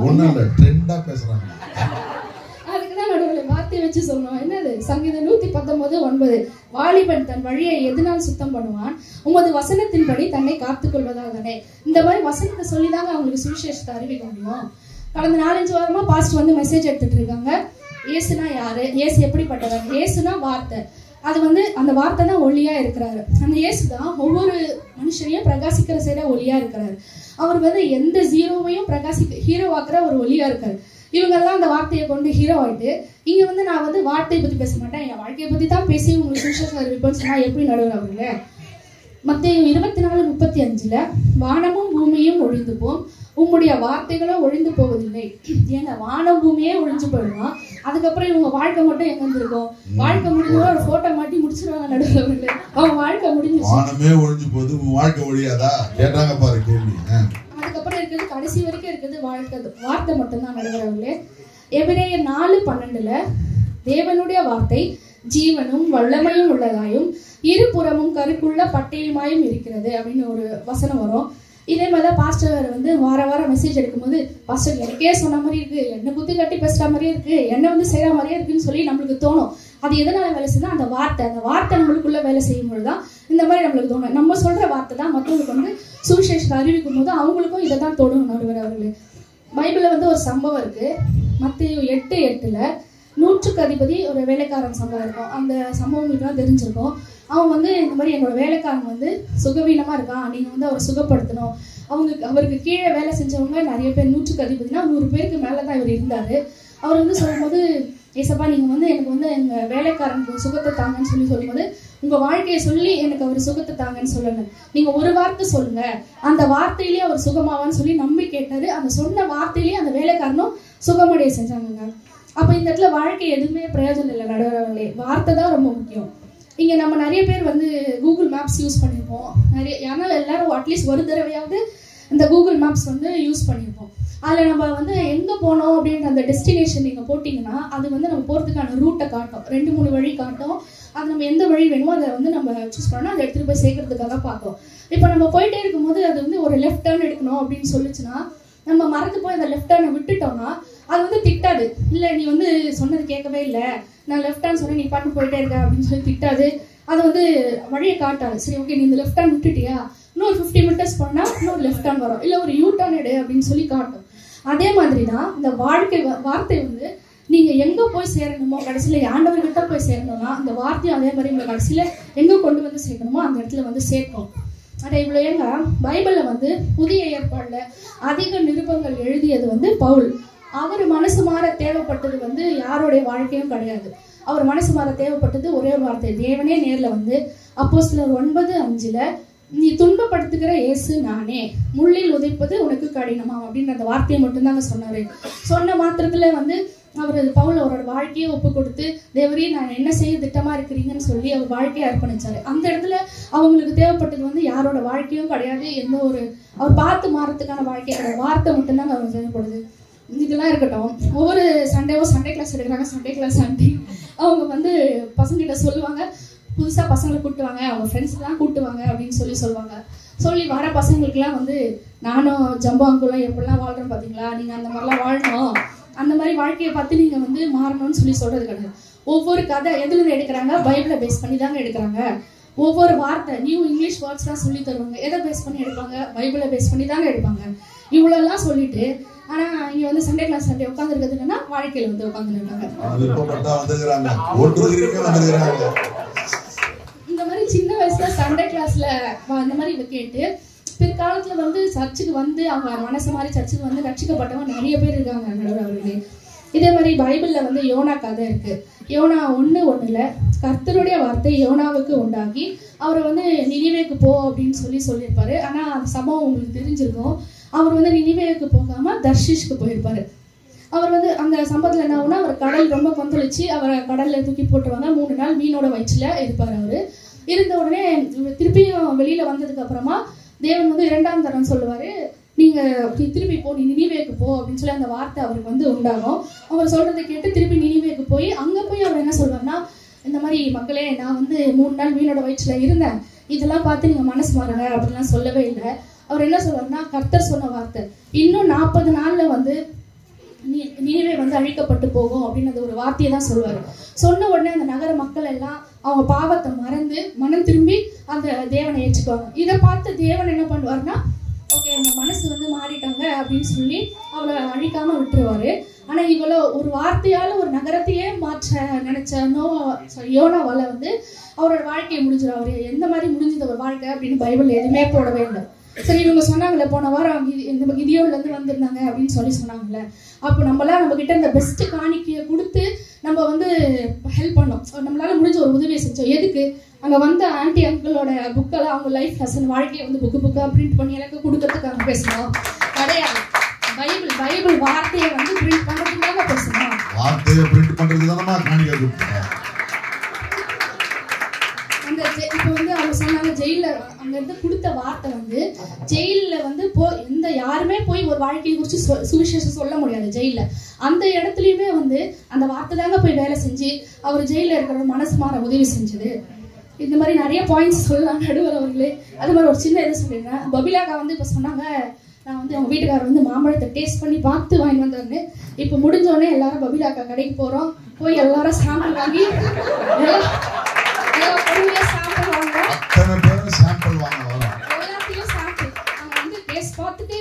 சமைச்சு பார்த்து நல்லா இருக்கான்னு சொல்லி டேஸ்ட் பார்த்துட்டு தான்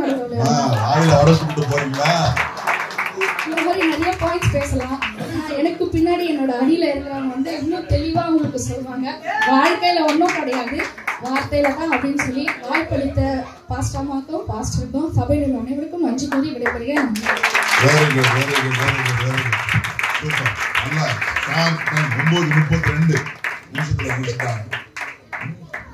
நம்ம போட்டாங்க பத்தியா வரோம் அத்தனையே நாங்க குரூப்பா அவங்க கடைக்கு தான் வர போறோம். வாங்கி சாப்பிட்டு பார்த்துட்டு தான் உன் வார்த்தைய நம்பி இல்ல, நாங்க அனுபவிச்சுட்டு வாழ்ந்துட்டு உன் பொருளை வாங்குறோம்னு சொல்லி செக் வச்சிருக்கிறாங்க. ரெடியா இருங்க, அவங்க கடைக்கு வந்தாலும் வந்துருவாங்க. ஏன்னா அழகா பேசுனாங்க. கிறிஸ்தவத்தின் அடிப்படையே வார்த்தை தான். வானம் பூமி கூட ஒழிஞ்சிரும், ஆனா வார்த்தை ஒரு நாளும் ஒழியாது என்பதை பத்தி பேசினாங்க. சண்டே ஸ்கூல் நடத்துறீங்க, வாரம் வாரம் வந்து உங்க வாழ்க்கையா காட்டினுக்கிறீங்க, வார்த்தையால பேசுறீங்க அப்படின்னு ஒரு கேள்வி கேட்டிருக்கிறாங்க. பதில் சொல்ல வரத்தான் போறாங்க. 100க்கு அதிபதி சம்பவத்தை அருமையா சொன்னாங்க. ஒரு வார்த்தை சொல்லுங்க போதும், உங்க வாழ்க்கையில நீங்க ஒரே ஒரு வார்த்தை சொல்லுங்க, என் வேலைக்காரன் சுகமாயிடுவான், என் வீட்டுல சூழ்நிலை மாறிடும். சோ வார்த்தை தான் முக்கியன்றதை பத்தி பேசி புதிய ஏற்பாட்டினுடைய ஜாம்பவான் பவுல் வாழ்க்கைக்கு அவர் மனம் திரும்பினதற்கு முள்ளில் உதைக்கிறது உனக்கு கடினமா, நீ துன்பப்படுத்துகிற இயேசு நானே, அந்த ஒரு வார்த்தை தான் அவரை மாத்துச்சு அப்படின்ற மாதிரி சொன்னாங்க. ஆனா நான் கொஞ்சம் யோசிச்சு பார்த்தேன். ஸ்தேவான் கல்லறியும் பொழுது அவன் பார்த்ததும் எனக்கு கொஞ்சம் அப்படி ஞாபகம் வருது, அதையும் சொல்லிக்கிறேன். யோனா 3 நாள் நினிவே முழுக்க சுற்றி திரிந்து தேவனுடைய வார்த்தையை பிரசங்கித்ததுனால அவர்கள் அழிவுக்கு தப்பினார்கள். வார்த்தை முக்கியம். அதனால வாழ்க்கையை காட்டிலும் வார்த்தை தான் மிக முக்கியமானது என்பதை மிக அருமையாய் வலியுறுத்தி சொன்னதற்காக நீங்க என்ன சொல்றீங்க? நான் சொல்றேன் பாரு, வாழ்க்கை தான் முக்கியம் அப்படின்னு பேச வித்யா ரெடியாக. திவ்யாவுக்கு எதிரா வித்யா, வியா டியா பார்த்துருவோம் ஒரு கை. கர்த்தருடைய நாமத்துக்கு ஸ்தோத்திரம். இந்த வாய்ப்பை கொடுத்த நடுவர்களுக்கும் பாஸ்டம்மாக்கும் ரொம்ப நன்றி. நாங்கள் பேசுறதையும் கேட்க வந்திருக்க சபை மக்கள் எல்லாருக்கும் நன்றி. சில பேர் பரவாயில்ல பாஸ்டர் மெசேஜ்ல இருந்து தப்பிச்சோன்னு நினைச்சு வந்திருக்கீங்க. அப்படி யாருமே இருந்தா பாஸ்டர் மெசேஜ்ல இருந்து தப்பிச்சோன்னு சில பேர் நினைச்சிருப்பாங்க. நாங்க சில பேர் வந்து எங்க மெசேஜை கேட்க வந்தோமா நினைச்சிருப்பாங்க. சில பேர் பாஸ்டர் மெசேஜ்ல இருந்து தப்பிச்சோன்னு நினைச்சிருப்பாங்க. அவங்க எல்லாருக்கும் நன்றி எங்க வார்த்தையை கேட்க வந்ததுக்காக. எங்க சபை மகளிர் எல்லாருக்கும் மகளிர் தின வாழ்த்துக்கள் சொல்லியிருக்கேன். திவ்யா சொன்னாங்க மகளிர் வந்து அந்த நேரத்துல ஜெர்மனில வந்து ஊதியத்துக்காக இது பண்ணாங்க, உயர்வுக்காக பண்ணாங்க, அதனாலதான் இந்த தினத்தை கொண்டாடுறோம்னு சொல்லிட்டு அவங்க வந்து அந்த ஊதியத்துக்காக உயர்வுக்காக மகளிர் எல்லாரும் உலகத்துல இருக்க மகளிர் எல்லாரும் சேர்ந்து போராட்டம் பண்ணாங்க. அந்த போராட்டம் அங்க பண்ணதுனாலதான் அந்த நாளை இங்க நம்ம மகளிர் தினமா கொண்டாடுறோம். அந்த இடத்துல அந்த போராட்டம் பண்ணலைன்னா அந்த தினம் இங்க கொண்டாடிக்க முடியாது, அவங்க வந்து இங்க பேசிருக்கவே முடியாது. அப்போ அங்கேயும் வாழ்க்கை தான் பார்க்க வார்த்தையால எனக்கு உயர்வு கொடுங்க, ஊதியம் போராடிதான் இந்த தினத்தையே வாங்கிருக்கீங்கன்னு சொல்லுங்க. போராடிதான் வாங்கியிருக்காங்க. அங்கேயே வாழ்க்கை தான் முக்கியமா நிக்குது. இப்போ சுவிசேஷ அறிவிக்க ஆப்போசிட் டீம்ல பாஸ் எதிரணியில இருக்கவங்க எல்லாம் பாஸ்டையும் சேர்த்துக்கிறாங்க. அப்பதான் எதிரணியில இருக்கவங்க எல்லாம் வார்த்தை தான் முக்கியம்னு சொல்லிட்டு வந்திருக்காங்க. அந்த வார்த்தை தான் முக்கியம்னு சொல்றாங்க. இங்க வந்து ஒரே ஒரு வார்த்தையில சுவிசேஷம் அறிவிக்க வார்த்தை தான் முக்கியம்னு சொல்லிட்டு போக வேண்டியது தானே? ஏன் வாழ்க்கை வரலாறு எழுதுற மாதிரி பக்கம் பக்கமா எழுதிட்டு வந்திருக்காங்க. நாங்க எழுதுவோம், நாங்க வாழ்க்கையை பத்தி பேசுறோம், நீங்க ஏன் பக்கம் பக்கமா எழுதிட்டு வந்திருக்கீங்க? வார்த்தையை ஒரே ஒரு வார்த்தையில எழுதணும். வாழ்க்கை வரலாறு தான் எழுதி வச்சிருக்காங்க. அதுல இருந்தே தெரியுது வாழ்க்கை தான் முக்கியம்னு சொல்லிட்டு. வாரம் சுவிசேஷம் சொல்ல போறீங்க, சுவிசேஷம் வார்த்தையில போய் சொல்றீங்க. ஆனா அந்த சுவிசேஷத்துல நீங்க கொடுக்குறீங்க டிராக்ஸ்ல, அந்த டிராக்ஸ்ல என்ன இருக்கு? இயேசுவோட வாழ்க்கை தான் இருக்கு. நீங்க மத்தவங்களோட சாட்சி தான் அதுல இருக்கும். அப்போ அங்கேயும் வாழ்க்கை தான் முக்கியம்னு படுது. இப்போ ஒரு மனுஷனுக்கு பாத்தீங்கன்னா சராசரியா அவன் ரட்சிக்கப்படனா அவன் காதுல வந்து 10 அல்லது 15 தடவையாவது ஒரு சுவிசேஷம் அவனுக்கு அறிவிக்கப்படணும்னு சொல்றாங்க. அப்போ ஒரு தடவையும் போயிட்டு அவனுக்கு நீங்க இயேசு உங்களை நேசிக்கிறார், இயேசு உங்களை நேசிக்கிறான்னு ஒரே ஒரு வார்த்தையை சொல்லிட்டே இருப்பீங்க, போயன்னு போயிட்டே இருப்பான். அப்போ அந்த இடத்துல இயேசுவோட வாழ்க்கையை சொல்லுவீங்க, உங்களை நீங்க ரட்சிக்கப்பட்ட சாட்சியை நீங்க சொல்லும் போதுதான் அந்த இடத்துல வந்து ரட்சிக்கப்படுவான். இன்னொன்னு, இப்ப வார்த்தை தான் முக்கியம்னு சொல்றீங்க, முதல்ல நீங்க அந்த வார்த்தையை கடைபிடிக்கிறீங்களா?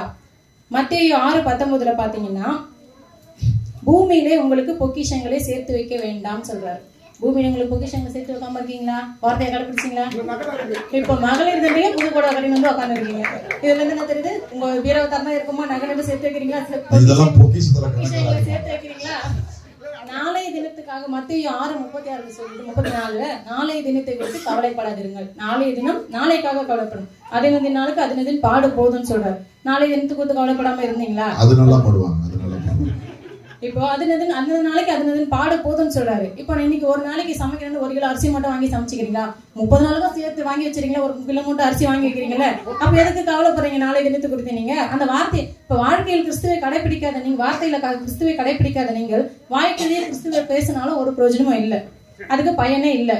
இப்ப நம்ம சபையை எடுத்துக்கோங்க. நம்ம சபையில வந்து மாசம் வாக்குத்தத்த ஆராதனை பாஸ்டர் கொடுக்குறாரு. வந்த உடனே வர்ஷிப் முடியுது, வந்தோடனே ஒரு வசனத்தை எடுத்து முடிஞ்சிச்சு ஆமேன்னு சொல்லிட்டு அனுப்பிடுறாரா? அந்த ஒரு வசனத்தை 1 hour எக்ஸ்பிளைன் பண்றாரு. பாயிண்ட் பார்த்தாம போன மாசம் இந்த மாசம் கூட பாயிண்ட் ஒரு 10 டைம் பார்த்தாலும் பாக்கெட்ல போட்டு போயிட்டாரு. அப்போ நம்ம ரட்சிக்கப்பட்ட நம்மளுக்கே என்ன பண்ணிட்டு போயிட்டாரு?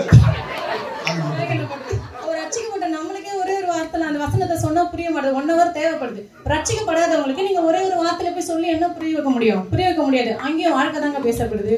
ஏசுவே ரோமே சொல்றாரு பாருங்க, ஒரு மனுஷன் தான் 2 குமாரர். ஒரு மனுஷன் நம்ம நடுவர் அவர்களே எடுத்துக்கலாம், 2 குமாரர் இருக்காங்க. பெரியவர் லீனஸ் இருக்காரு, கெட்சன் இருக்காரு. எப்ப முடிக்க போறீங்க?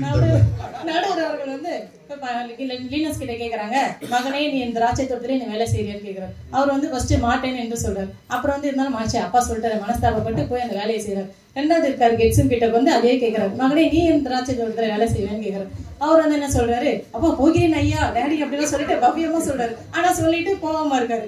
இப்ப அங்க இயேசு கேக்குறாரு, தகப்பனுடைய சித்தத்தை அங்க செஞ்சவர் யாரு என்று கேக்குறாரு. யாரு? நீங்களே சொல்லுங்க. எங்க வீட்டுல சண்டை வர வச்சுட்டீங்க, போகும்போது யாரு பிடிச்சது? அவங்க காரியத்தை செஞ்சவங்க தான். அப்போ வாயிலே சொன்னவரு வடை சுட்டவரு, வாயிலே வடை சுட்டுட்டு போயிட்டாரு, அங்க செய்யல. அப்போ இங்கேயும் வாழ்க்கை தான் பார்க்கப்படுது. வாயிலே பேசினா அங்க ஒண்ணுமே ஆகாது. இப்ப சுவிசேஷம்னா என்ன? சுவிசேஷம் வாழ்க்கை. சுவிசேஷம் வாழ்க்கையில இருந்து தாங்க ஆரம்பிக்குது.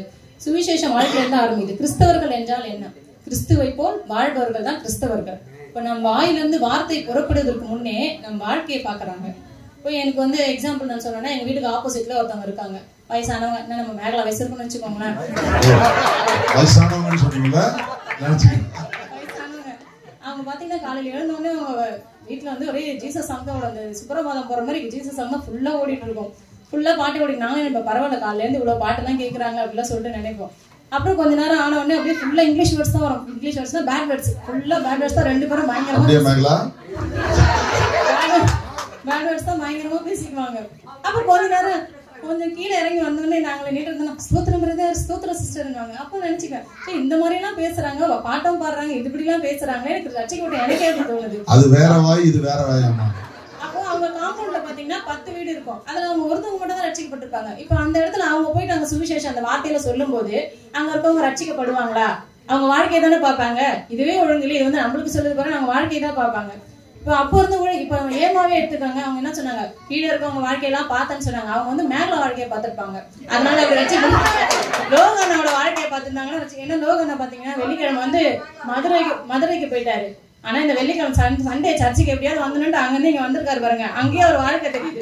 நீங்க பேசுறதுக்கு இல்ல, சண்டே வரணுன்றதுக்காக வந்திருக்காரு. அந்த வாழ்க்கையை நீங்க பாருங்க, மேல வாழ்க்கையை வார்த்தை கேட்டதுனால நீங்க ரட்சிக்கப்படல. அப்ப இருந்து ஊழியக்காரங்க எல்லாம் பாத்தீங்கன்னா சக ஃபாரின்ல இருந்து மிஷினரி வந்திருப்பாங்க. சக மனுஷங்களோட மனுஷங்கன்னா பழகி இருப்பாங்க.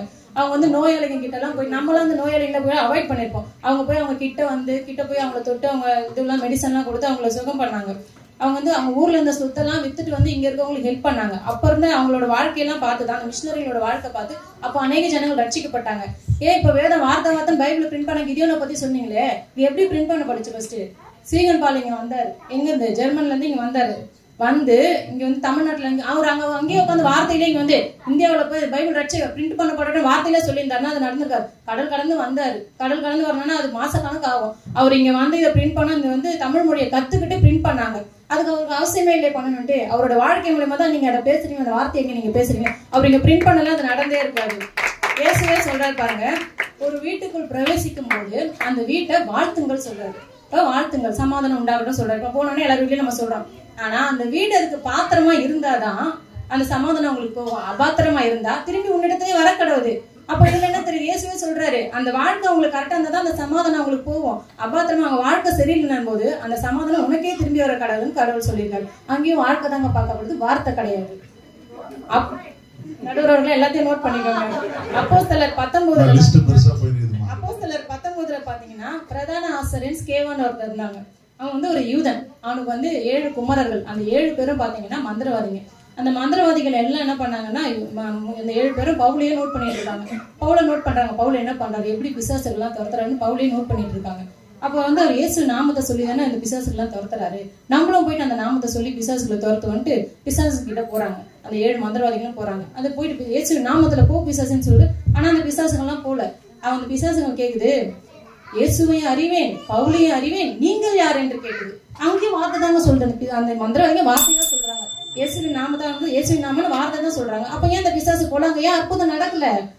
ஏன்னா அங்க அவங்களோட வாழ்க்கை சரியில்லை. அவங்க மந்திரவாதிகளா இருந்தாங்க, அவங்க வாழ்க்கை சரியில்லை. அங்கேயும் வாழ்க்கை தான் பார்க்கப்படுங்க, வார்த்தை பார்க்கப்படுது. இயேசுவின் நாமன் வார்த்தையே சொன்னாலும் வாழ்க்கை தான் அங்க பார்க்கப்படுது. இங்கேயும் இயேசு இன்னொரு ஓமேஸ். அப்ப வார்த்தையால் சொல்றது வேலைக்காகாது. இங்கேயும் இயேசு ஒண்ணு சொல்றாரு பாருங்க, மத்திய 7:21, பரலோகத்தில் இருக்கிற என் பிதாவின் சித்தத்தின்படி செய்கிறவனே பரலோக ராஜ்யத்தில் பிரவேசிப்பானே அல்லாமல் என்னை நோக்கி கர்த்தாவே கர்த்தாவே என்று கூப்பிடுகிறவன் அதில் பிரவேசிப்பதில்லை. கர்த்தாவே கர்த்தாவே நீ வாயில கூப்பிட்டா பரலோக ராஜ்யத்தில் பிரவேசிப்பதில்லை. அவரோட சித்தத்தின்படி செய்யறவங்க தான் பரலோக ராஜ்யத்தில் பிரவேசிக்க முடியும். இப்ப எபிரேயர் 11 பாத்தீங்கன்னா விசுவாச பட்டியல் ஃபுல்லா இருக்கும். எவ்வளவு எல்லார பத்தியும் இருக்கும். ஆபேல், ஏனோக்கு, நோவா, ஆபிரகாம், ஈசாக்கு, யாக்கோபு, யோசேப்புன்னு எல்லார பத்தியும் இருக்கும். அவங்கள பத்தி நிறைய பேர் இருக்கும். எல்லாரோட விசுவாச பட்டியலும் அவங்க பேர் எல்லாம், அவங்களோட வாழ்க்கையும் அவங்களுடைய சாட்சி அவங்களோட விசுவாசத்தையும் பார்த்துதான் இவர்கள் தேவன் என்னப்பட நான் வெட்கப்படவில்லைன்னு தேவனே சொல்லியிருக்காரு. யாராவது சொல்றாரு, அவங்க வார்த்தையை வச்சு சொல்ல, அவங்களோட வாழ்க்கையை வச்சு இவர்கள் தேவன் என்னப்பட நான் வெட்கப்படவில்லைன்னு சொல்லியிருக்காரு. இப்ப வாழ்க்கையில் அவரை ருசித்தவர்கள் தான் சுலபமா அவரை அறிவிக்க முடியும். அங்கேயும் வெறும் வார்த்தையை பேசுறது அது குப்பைக்கு சமமா இருக்கு. மகாத்மா காந்தி அப்பயே அழகா சொல்லியிருக்காரு பாருங்க, வேதத்தில் உள்ள கிறிஸ்துவின் போதனைகளின்படி கிறிஸ்தவர்கள் வாழ்ந்திருந்தால் இந்தியாவில் உள்ள அனைத்து ஜனங்களும் எனக்கு ரட்சிக்கப்பட்டிருப்பாங்களாம். இப்ப ஏன் இன்னும் ரட்சிக்கப்படல? சுவிசேஷம் முழுமையா ஏன் அறிவிக்கப்படல?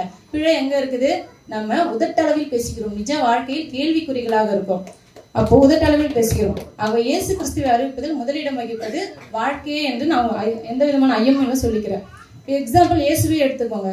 அவர் தேவாலயத்தில் போதித்தார், மலை பிரசங்கம் செய்தார், அவர் வாழ்க்கை பரிசுத்தமா இருந்தது.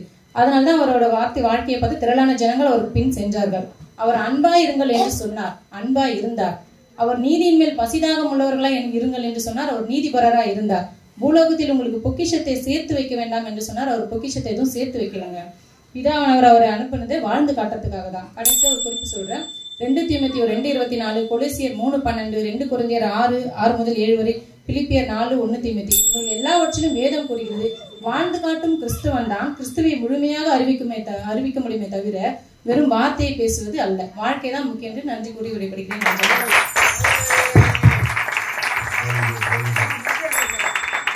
தீபாவளி பட்டாசு மாதிரி சர சர சர சர சரன்னு சொன்னேன். பெண்கள் தினம் ஆரம்பிச்ச போராட்டத்திலிருந்து காந்தி வாழ்க்கை, இயேசு கிறிஸ்துடைய வாழ்க்கை வர நிறைய காரியங்களை அடிக்கிட்டாங்க. நீங்க போறீங்க, டிராக்ஸ் கொடுக்குறீங்க, டிராக்ஸ்ல இருக்கிற எழுத்துக்கள் எல்லாம் வாழ்க்கை தானேயா, சம்பவம் தானே, சரித்திரம் தானே, சாட்சி தானே அப்படின்றத சொன்னாங்க.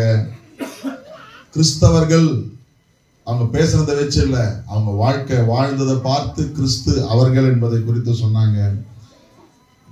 வாழ்க்கை வாழலன்னா அந்த வாழ்க்கைக்கு அர்த்தம் இல்லைன்னு நிறைய காரியத்தை அடிக்கிட்டாங்க. சொன்னாங்க பாருங்க, ஸ்கேவாவின் புத்திரர்கள் 7 பேர் வார்த்தையை ஜம்மமா பேசினாங்க. வாழ்க்கை இல்ல, பிசாசு துண்டகானம் துணியகானு ஓட விட்டுடுச்சு, பார்த்து நீங்களும் பார்த்து ஓட போறீங்கன்ற மாதிரி ஜாக்கிரதை அப்படின்ற மாதிரி சொல்லிட்டு உட்கார்ந்து இருக்கிறாங்க. ஒரு புயல் வீசி ஓஞ்சா மாதிரி இருக்குது. சரி, அடுத்தது அடுத்த சுனாமி, இது சுனாமி வருது. நான் கொஞ்சம் பத்திரமா தான் இருக்கணும். அதனால ஆமா, கை தட்டி மேகலா வரவேற்கலாம். வார்த்தை தான் அப்படின்னு சொல்ல வந்திருக்கிறாங்க. தேவனுக்கே மகிமை உண்டாவதாக. எனது அன்பார்ந்த ஆக்ஸ் இந்தியா மினிஸ்ட்ரி தலைமை போதகருக்கும் பாஸ்டர்மாக்கும் மற்றும் சபையோருக்கும் எங்கள் நடுவர் அவர்களுக்கும், போதகர் யாரு நடுவர் யாரு, இயேசுவின் நாமத்தினாலே உங்களுக்கு என் அன்பின் வாழ்த்துதலை தெரிவித்துக் கொள்கிறேன். மகளிர் அனைவருக்கும் மகளிர் தின நல்வாழ்த்துக்கள். இப்பொழுது நான் பேச இருக்கும் தலைப்பு கிறிஸ்துவ சுவிசேஷத்தை அறிப்பது வார்த்தையா வாழ்க்கையா. வார்த்தை என்ற தலைப்புல நான் இப்ப பேச வந்திருக்கேன். அவர் வார்த்தையிலே சுகம், அவர் வார்த்தையிலே மதுரம், அவர் வார்த்தையிலே சுகம், அவர் வார்த்தையிலே மதுரம், அவர் வார்த்தையிலே எல்லாம் சந்தோஷம். அவ்வளவுதாங்க. அவர் வார்த்தையில தான் சுகம், அவர் வார்த்தையில தான் மதுரம், அவர் வார்த்தையில தான் எல்லாமே சந்தோஷமா. நம்ம பாட்டு பாடுறோம்லங்க, ஒரு வார்த்தை சொல்லும் கர்த்தாவே எங்கள் வாழ்க்கையெல்லாம் செழிப்பாகுமே. ஒரு டவுட், இது பட்டிமன்றமா கதா காலட்சேபமா? ஒரு முடிவுக்கு வந்துருவோம். இதுக்கப்புறம் ஆரம்பிப்போம். அப்போ நம்ம வாழ்க்கையில எல்லாமே கிடைக்க வார்த்தை தான் ரொம்ப முக்கியம். சரிங்களா? அவர் வார்த்தையில தான் சுகமா, அவர் வார்த்தையில தான் மதுரம், அவர் வார்த்தையில தான் எல்லாமே சந்தோஷங்க. உதாரணத்துக்கு 2 கொரிந்தியர் 12 சொல்லியிருக்காங்க, நம்ம பலவீனப்படும் போது, நம்ம வாழ்க்கையில பலவீனப்படும் போதெல்லாம் நம்ம என்னங்க பண்றோம்? என் கிருபை உனக்கு போதும், உன் பலவீனத்திலே என் பலன் பூரணமாய் விளங்கும் தானங்க சொல்றோம். வார்த்தையை சொல்லி தானங்க நம்ம இப்ப ஜபிக்கிறோம், வாழ்க்கையை சொல்லியா ஜபிக்கிறோம். நமக்கு பலவீனப்படும் போதெல்லாம் என்ன பண்றோம்? சோர்ந்து போய் பத்துக்கிறோங்க. அந்த நேரத்துல வாழ்க்கை வந்து உதவி செய்தா? இல்லையே, வார்த்தை தானே நமக்கு வந்து உதவி செய்யுது. அதே மாதிரிதாங்க வார்த்தையில சொல்லியிருக்கு. பிலிப்பு சொல்லியிருக்காருங்க, பிலிப்பியர் 4:4, கர்த்தருக்குள் எப்பொழுதும் சந்தோஷமா இருங்கள், சந்தோஷமா இருங்கள் என்று மறுபடியும் சொல்லுகிறேன். நம்ம சந்தோஷமா இருக்கிறது கூட வார்த்தையை படிக்கும் போது தானங்க நமக்கு ஒரு, அந்த வார்த்தை கேட்கும் போது ஒரு பூஸ்ட் மாதிரி இருக்கு இல்லைங்க. அப்ப வார்த்தையில தாங்க எல்லாமே இருக்கு. ஓகேங்களா? அதே மாதிரிதாங்க இப்ப வித்யா சொன்னாங்களே, எங்க வீட்டுக்காரு ஊர்ல இருந்து வந்தாரு அவங்க வாழ்க்கை கேட்கறதுக்குன்னு. நேற்று கூடங்க நான் கேட்டேன், என்ன ஊர்ல வேலை முடிஞ்சிச்சான்னு கேட்டேன். முடிஞ்சிச்சு, நீ பேச போறல, அதை கேட்கதான் வந்தேன். அந்த வார்த்தை எனக்கு எவ்வளவு சந்தோஷமா இருந்திருக்கா. வார்த்தை தானேங்க சந்தோஷமா, வார்த்தை தானேங்க சந்தோஷமா. லோகு சொன்ன ஒரு வார்த்தை மேகலா அப்படி பேச வைக்குது. அத மாதிரிதாங்க சங்கீதம் 1:1-2 சொல்லிருக்கு, துன்மார்க்கனுடைய ஆலோசனையில் நடவாமலும் பாவிகளுடைய வழியில் நில்லாமலும் பரியாசக்காரர் உட்காரும் இடத்தில் உட்காராமலும் கர்த்தருடைய வேதத்தில் பிரியமா இருக்கணும்னு சொல்லியிருக்குங்க. நம்ம யாராவது பாஸ்டா சொன்னாங்கன்னா நம்ம கேட்போமாங்க? இவங்க கூட சேராதீங்க, இவங்க கூட வாழ்க்கையில எவ்வளவு பேர் தேவையில்லாதவங்க கூட எல்லாம் பழகுவாங்க, அது மாதிரி கேட்டிருப்போமா? நம்ம கிறிஸ்தவங்களே பேச அவங்களே பழகும் போது கூட நம்ம யாராவது கேட்டிருக்கோமா? சாத்தியமே இல்லைங்க. வசனம் பாஸ்டர் எப்போ சொன்னாலும் சொல்லுவாரு, ஒரு ஸ்டோரியை ஒரு எதுவும் சொல்லுவாரு. சொல்லிட்டு அதுக்கு வசனம் இருக்குது, வசனத்தை வார்த்தையை எடுத்து படிங்க, வார்த்தையை எடுத்து படிங்க, வார்த்தையை சொல்றேன். அது மாதிரிதாங்க துன்மார்க்கர் கூட நம்ம நடக்க கூடாது, பழகக்கூடாது, போகக்கூடாது, வரக்கூடாதுன்றது கூட வார்த்தையில தாங்க இருக்குது. சரிங்களா? பேதுரு கூட எடுத்துக்கோங்க, வலைய போட்டாருங்க மீன் பிடிக்க, இரவு முழுக்க வலைய போட்டாருங்க, அகப்படவே இல்லைங்க. இயேசு ஒரு வார்த்தை தாங்க சொன்னாரு, வலது பக்கம் வலைய போட்டுட்டு வலை கிழியத்தக்க அளவுக்கு மீன் கிடைச்சதுங்க. ஒரே ஒரு வார்த்தை தாங்க இயேசு சொன்னாரு. அப்ப வார்த்தைக்கு எவ்வளவு வல்லமா இருக்கு பாத்தீங்களா? அதே மாதிரி சங்கீதம் 119, 103 உம்முடைய வார்த்தைகள் என் நாவுக்கு எவ்வளவு இனிமையானவர்கள், என் வாய்க்கு அது தேனிலும் மதுரமா இருக்கும். அது தேனிலையும் மதுரமாங்க வார்த்தை. நம்ம குழந்தைங்க கிட்ட ஒரு 2 வயசு 1.5 வயசு குழந்தை கிட்ட என்னங்க சொல்லி தருவோம்? நாக்குல தேனு தடுவோம்ல. எதுக்கு? அவங்க தெளிவா பேசணும், அந்த வார்த்தை தெளிவா புரியணும்னு. நான் நினைச்சேன் தெளிவா பேசணும். இப்ப தேன் தடவும் போது அது மாதிரி நம்ம வாழ்க்கையிலயும் வார்த்தைன்ற ஒரு இது நம்ம வாழ்க்கையில தெளிவா இருக்கணும்ன்றதுக்காக தாங்க வார்த்தைன்ற தலைப்பு. அது மாதிரிதாங்க என்னோட சாட்சி சொல்றேங்க. நான் கல்யாணத்துக்கு முன்னாடி ரட்சிக்கப்படல, கல்யாணத்துக்கு அப்புறமா ரட்சிக்கப்பட்டு வார்த்தையை பார்த்துதாங்க என்னோட வாழ்க்கை முக்காவாசி மாறுச்சு. நான் அடிக்கடி அத்தை ஜபத்துக்கு கூட்டு வருவாங்க, ஜபத்துக்கு மேல வருவோம், பைபிள் வாசிப்போம், பைபிள்லாம் வாசிச்சிருக்கோம். நிறைய வார்த்தை தாங்க எனக்குள்ள கிரியை செஞ்சது. அப்படி பார்த்தா வார்த்தையை படிக்க படிக்க தாங்க என் வாழ்க்கை மாறிச்சு. நம்ம பாஸ்டர் கூட எடுத்துக்கோங்களேன், கிஃப்ட் எல்லாம் கொடுத்தாருங்க. ஆரம்பத்துல 1 வருஷத்துல பைபிளை முடிக்கிறவங்களுக்கு கிஃப்ட். நம்ம ஆப்போசிட் டீம்ல உட்காந்துருக்காங்களே விஜயலட்சுமி, அவங்க கூட வாங்கினீங்க தானேங்க பைபிள் படிச்சு, வார்த்தையை படிச்சு. ஓகேங்களா? அதே மாதிரிதாங்க இப்ப கூட எக்ஸாம் வைக்கிறாங்களே, எதுக்குங்க? வார்த்தைக்காக தாங்க எக்ஸாம் வைக்கிறாங்க. பாஸ்டர் வார்த்தை நமக்குள்ள கிரியை செய்யணும், அந்த வார்த்தை நமக்கு வல்லமையா வரணும்ன்றதுக்காக தாங்க நமக்குள்ள வார்த்தையை பத்தி சொல்றாரு. அவ்வளவுதான்.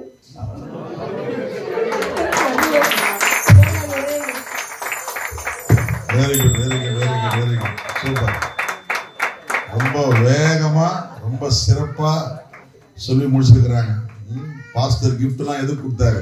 நீ வாழ்ற வாழ்க்கையை கொடுக்க முடியும், நீ படிக்கிற வார்த்தைக்கு தான் கிஃப்ட் கொடுக்க முடியும் அப்படின்னு சொல்லிடுறாங்க. ஆரம்பிச்சாங்க பாரு, வார்த்தையில சுகம், வார்த்தையில மதுரம், வார்த்தையில எல்லாம் சந்தோஷம். உன் வாழ்க்கை சந்தோஷமா இருக்காதுன்னு சொல்லி விசுவாச அறிக்கை செய்து நாம் வாழ்கிறோம். எதை நீ விசுவாசத்துல வசனத்தை அறிக்கை செய்யறியோ அந்த வசனம் தான் உன்னை வாழ வைக்குது. என்னை பலப்படுத்துற கிறிஸ்துவினாலே எல்லாம் செய்ய எனக்கு பலன் உண்டுன்னு சொல்றான். அந்த வார்த்தை எனக்கு வாழ வைக்குது, வார்த்தை இல்லாம நான் வாழ முடியாது அப்படின்னு சொல்லி நிறைய காரியத்தை பேசினாங்க. பிலிப்பியர் 4:4 பேசினாங்க.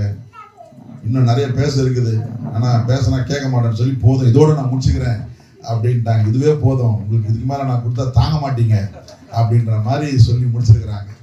சரி, அடுத்தது அவங்களுக்கு பதில் கொடுக்கவும் அவங்க அணிக்கு நிறைவான உரையாற்றவும் சிஸ்டர் விக்டோரியா இருக்கிறாங்க. அவங்க பேச்சுல சலச்சமே கிடையாது. வாழ்க்கை தான் முக்கியம், வாழ்ந்து பாருங்க அப்படின்னு சொல்லி பேச வந்திருக்கிறாங்க. கரந்தட்டு இருக்கிற 8 பேரும் யாரும் பேச்சுல சலச்சவங்க கிடையாது. வாரம் வாரம் இவங்களே பிரசங்கத்தை விட்டுலாம் போல. கர்த்தருடைய பரிசுத்த நாமத்துக்கு ஸ்தோத்திரம். வந்திருக்கிற எல்லாரையும் வாழ்த்தி வரவேற்கிறேன். பாட்டு பாடிட்டாங்க, நம்ம பாட்டு பாடினாதான் நல்லா இருக்கும்.